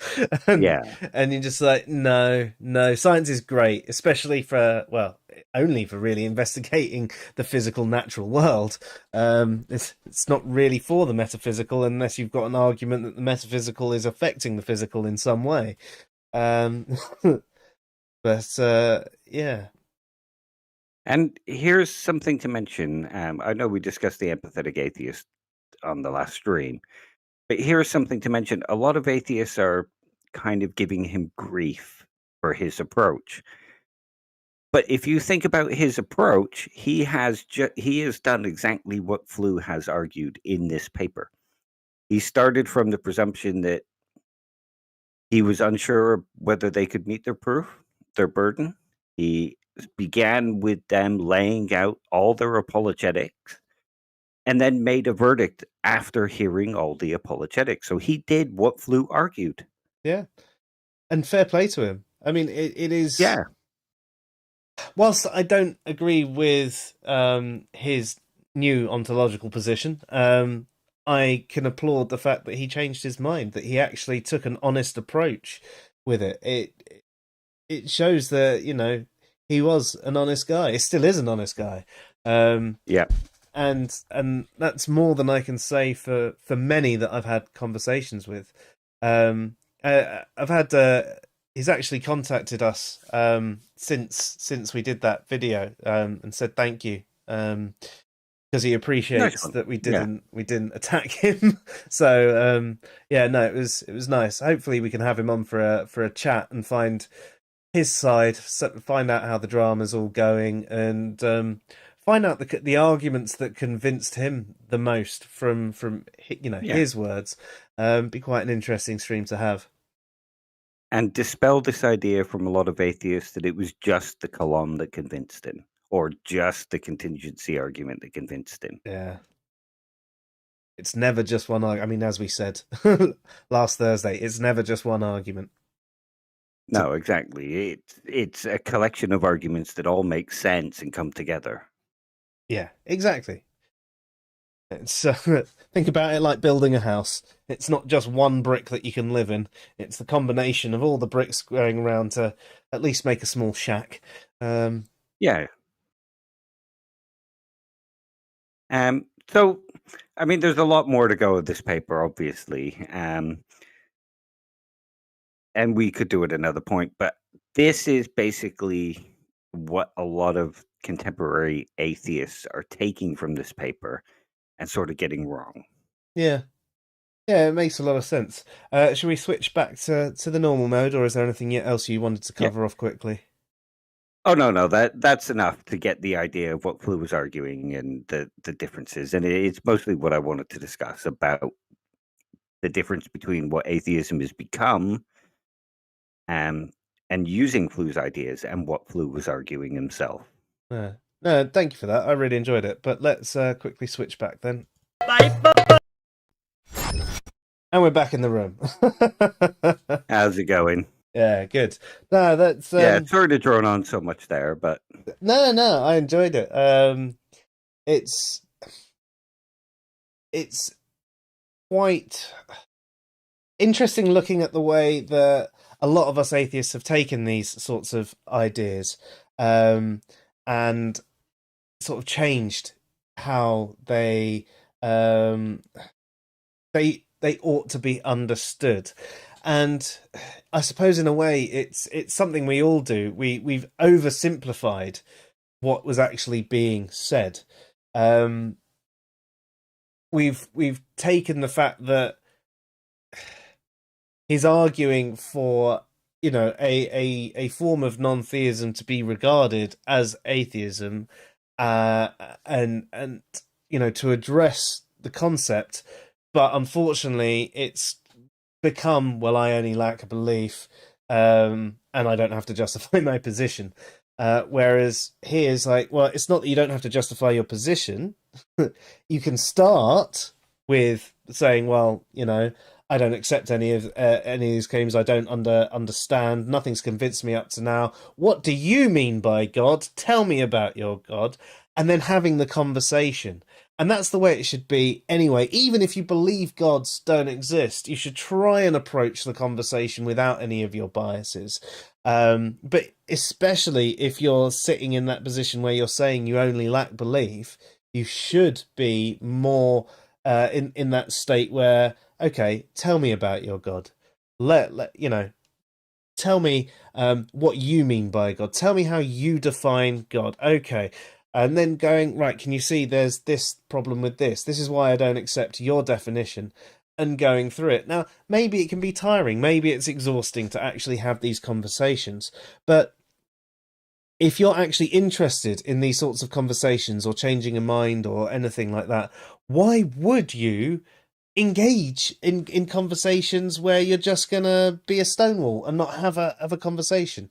Think about times when you've been convinced of something else, when someone's managed to actually effectively change your mind. Did they stonewall you, or did they listen to you and maybe walk you through their thoughts and maybe address a few of the points that you've made and have you go, ah. And that's one of the reasons I think, like, the Socratic method, not just like that street epistemology style, but the actual Socratic method where you break down what someone's, you know, they've got. So you've got your parameters, then you break down everything about it and you make them realize that maybe they didn't quite understand as much as they thought they did, but then build them back up trying to find some form of truth in it. And as we saw with the Mino, you know, you might end up in a situation where you both go, well, neither of us know enough about this topic, we're going to have to go do some research. But that's definitely better than just going, not evidence. Nope. Yeah. And here's the thing as well, if you think about it, Flew was arguing for it to be changed to something like without belief in God. But he was still defining it in terms of a stance on, even though he's not taking a position on God itself, he's just saying, I don't have a belief in God. I don't believe in God. He was still describing a form of stance, not just describing atheism as a mental state. Yeah. I mean, it was still a response to theism. It was a psychological state, but at the same time, a response to theism. It wasn't just having that lack of belief or being without belief. It was being without belief because there isn't a consistent, coherent definition, and you're willing to listen to the theist to move forward. So it's not quite what a lot of people say it was. It's both a psychological state and a methodological stance. Yeah. So for him, a baby wouldn't be a negative atheist because the baby isn't also taking that methodological stance. They might be without belief, but that stance is also missing. Yeah. And rocks definitely wouldn't be. What do you mean? Yeah. I don't know who I'm referring to there. I just made it up on the top of my head. Yeah, I've had a couple of those conversations come back in. Guys, did any of you have any questions? The chat's got pretty long, and I've tried to skim through it. But you know, my ability to read that plus the screen plus listen to Dave isn't great. So if you do have any questions or comments, now's the time to get them in. Always go with the chat. They're far more interesting than I am. Bearded Heretic says, you did not drone on, Dave. Well, thank you, Luke. And Chesh says, yeah, have a conversation instead of shutting down a conversation. Yeah, you're damn right. I mean, that's Absolutely, Chesh. 100%. That's what we need to do. Luke also says, oh my God, yes, babies are not atheists. I mean, we'd agree with you on that. I can understand how under certain definitions you could regard them as it. So I do understand how people got to that place, but I think up until recent years, it has always been, atheism has always been a response to theism. And babies cannot respond to theism.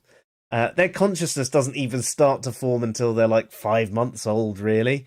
And it goes on until they're like 3 and plus their critical thinking skills and brain development doesn't really come in until much later in their lives. So yeah, I mean, it's just arguments about default state. There was sorry, carry on. I was just going to say, when I was looking through the etymology and uses of atheism, there was that argument from Bradlaugh, or however it's pronounced, Broudloff or something, who was basically suggesting an agnostic position, and rather than for atheism. That's what he was saying atheism should be defined as. That was in the late 1800s, and he then said, and that's why babies are atheists, because God is a meaningless concept. And therefore, it's meaningless to babies, so therefore they're atheists. By that, then you sort of, I still don't agree, because he's weighed up what God is to be a meaningless concept, and the baby has not weighed it up. So I don't agree, but I can also understand that conclusion from it. But yeah, it's very, very rare. I mean, that was the first time I found anyone suggesting babies were atheist in the English language. I'm not sure if it was suggested before that. I couldn't really see much of that being a suggestion after that as well, apart from obviously recent internet times where it's been suggested. So it's quite interesting how these concepts have changed and evolved over time. And yeah, I've got this article about the etymology versus use / definition of atheism being released tomorrow. And if anyone does happen to read it and notices any gaps where I need to add something in or remove something or tweak something or can send me a link, please do. I mean, this is going to be probably one of those ongoing pieces. I thought I'd completed it a couple of days ago, and then Dave found an article by Nathan Alexander, which is great. It had loads of detail in it that I hadn't even considered or known about. But what it did demonstrate was, from the moment atheism came into the country from the French in the 1500s, up until the late 1800s, it was denial or disbelief in God or gods, which was like, right, okay. And the first use of absence of belief in gods I saw was in 1948, if I'm remembering the article correctly. Yeah. So it was like, wow, okay. So we can see there's different changes over time. We can see that people have always been discussing this sort of thing. And yeah, in general, it has been considered a response to theism, but especially in recent times, it's not regarded as that by many atheists. And I think the more important thing is the content under the label. I think the label has actually become almost meaningless because we don't know what someone does or doesn't think about it because it's become so muddy. So we almost, if we're not going to address specific ontological positions, maybe we should just actually have the conversation. Forget the Christian or whatever. Do you think a God exists? Yes, no. Okay, why? Let's go with that. Yeah. Fuck all the labels. Let's just have a conversation. And if at the end of it you want to conclude, well, based on your patterns, in my schema, you would be regarded as this, fine.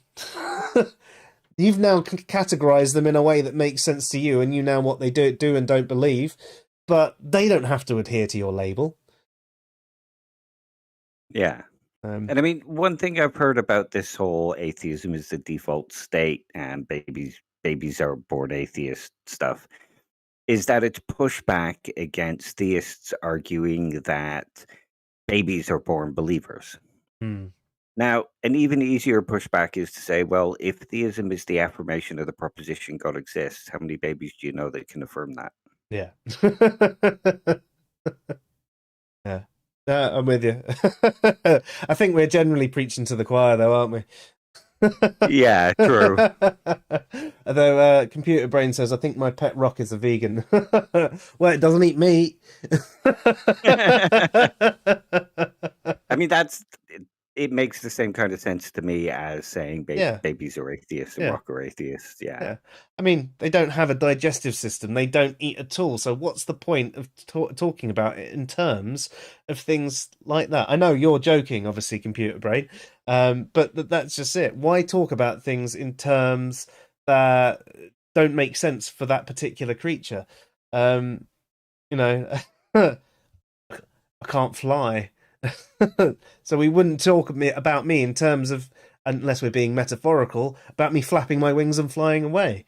Yeah. Apparently the Rock looks at him funny when he eats.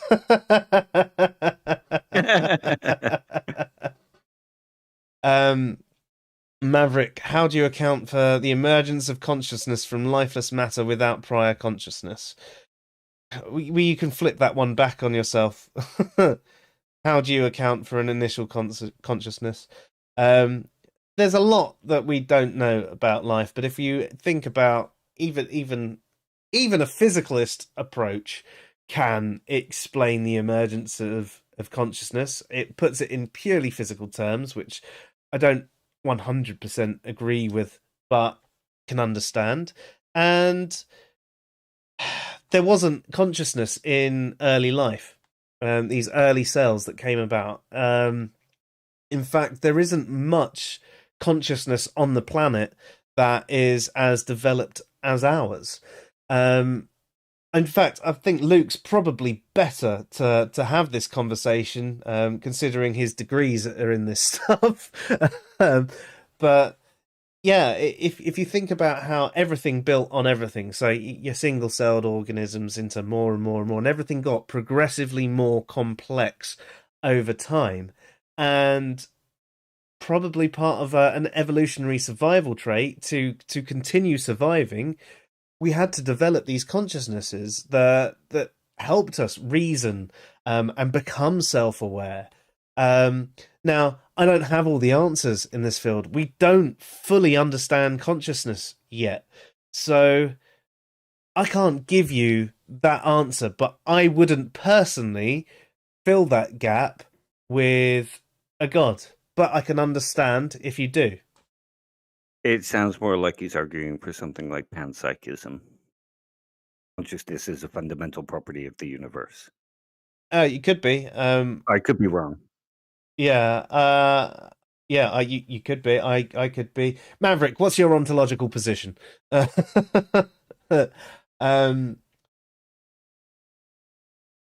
Yes, as that's quite funny actually. Bearded Heretic just said, "Have a look at the answers in Reason stream where I was on it and my thoughts on consciousness."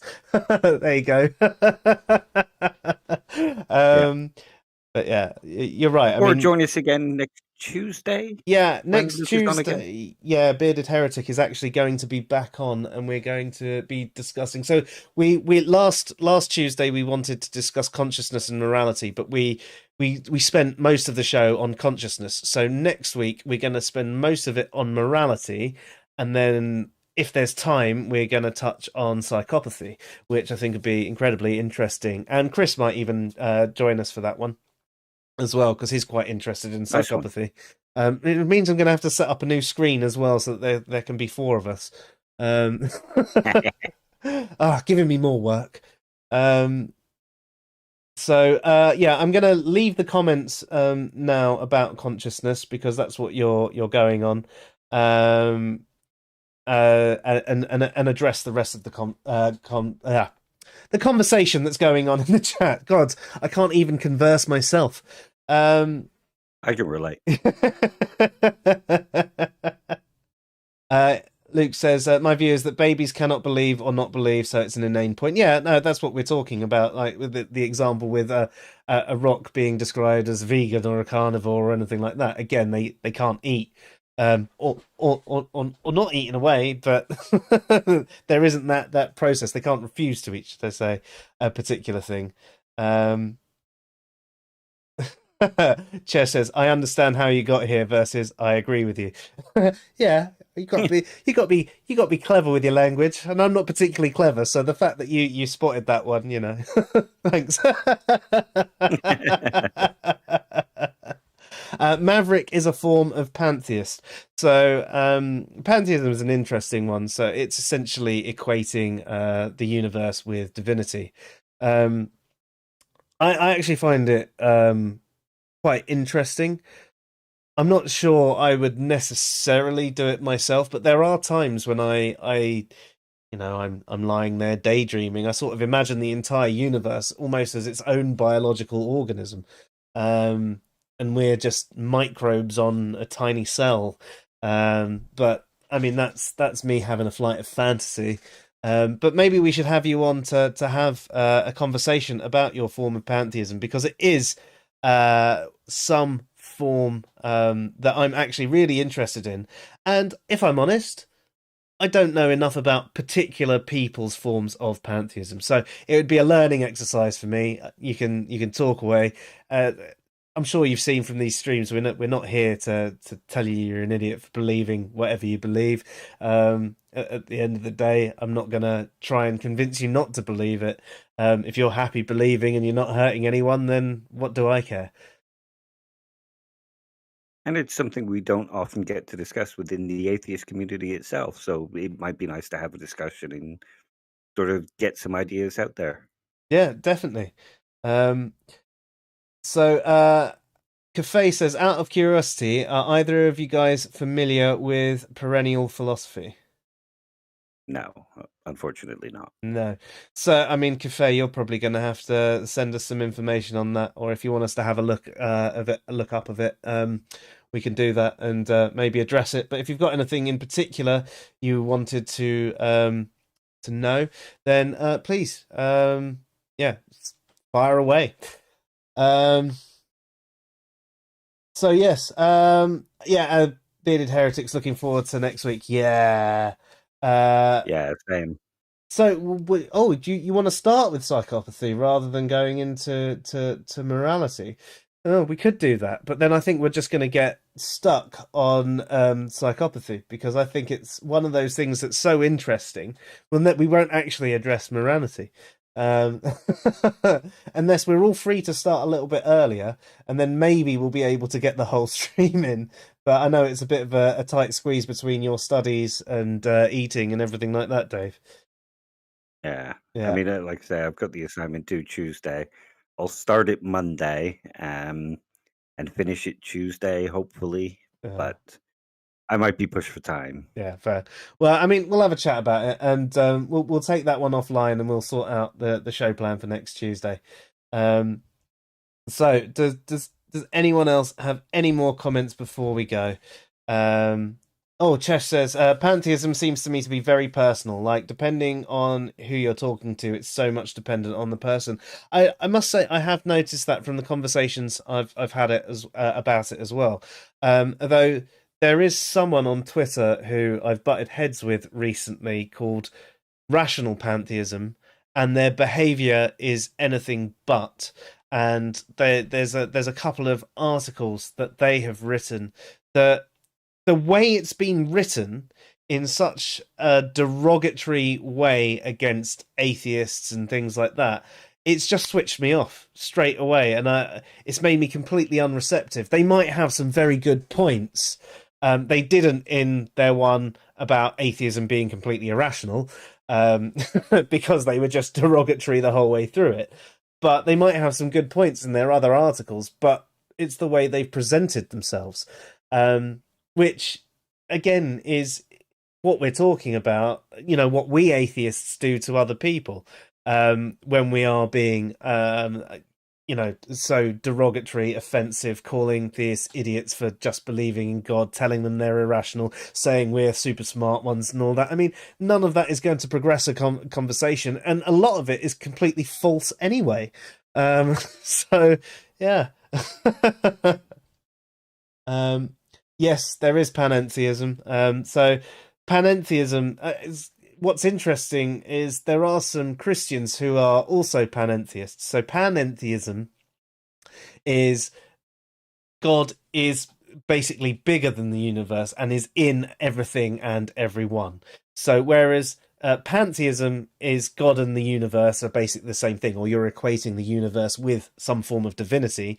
Panentheism is sort of God is bigger than the universe, but is in and out of everything. And some Christians argue for a panentheistic take on their personal God, which I find interesting as well. But again, it goes back to the point we were making about there isn't a consistent Christian belief. You have to talk to them about it, but I think it sort of almost goes against some of the things that said within the Bible when they describe it that way, but then they can bring up another verse which seems to say, no, look, it is supported. But yeah, panentheism is interesting. Yes, Randolph, stream's still going. We're pretty much done for the night now. Welcome back, though. It is, we were just discussing that next week we're going to have Luke back. He's going to be discussing psychopathy and morality from a psychological perspective.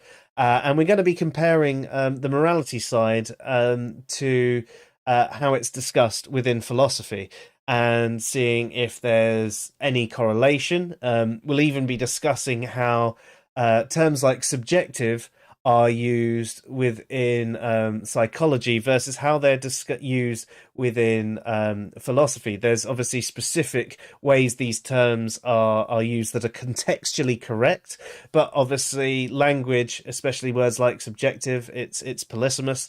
So you might hear people saying morality is subjective because X, and then using a term or a definition of subjective that isn't actually how it's used within morality, at least from a philosophical perspective. So that is going to be really interesting conversation. It was great having Luke on last week, and I can't wait to have him back. He's an awesome dude. Yeah, definitely. As for what we're going to do on Thursday, we're gonna find an article or something, but we haven't got an idea yet. Well, we got a couple of ideas that we're spitballing, but we're gonna wing it last minute. Is polysemous? Oh, it could be. I suppose anything could be polysemous. Well, I was going to say we could start an infinite regress by the term subjective is subjective. Yeah. Pair of you are on the same wavelength tonight. But yeah, cool. Okay, so thank you everybody tonight who has joined in with the stream. Been absolutely fantastic having you all here. Especially all the engagement in the chat. I do apologize that I haven't been able to keep up with all of it at all times, but hopefully I got as many as your questions and comments that were relevant apart from your conversations between yourselves. If I ever do miss anything, please don't feel afraid to say it again when you know that I'm back looking at the chat. I'm happy to address anything when I see it, but you can't always catch up with everything as it's going. So anyway, that's enough for me. You've been listening to the Fresh Air Sci-Fi Show discussing the Presumption of Atheism by Antony Flew. I'm Joe. And I'm not Antony Flew. Have a good night. Good night, all.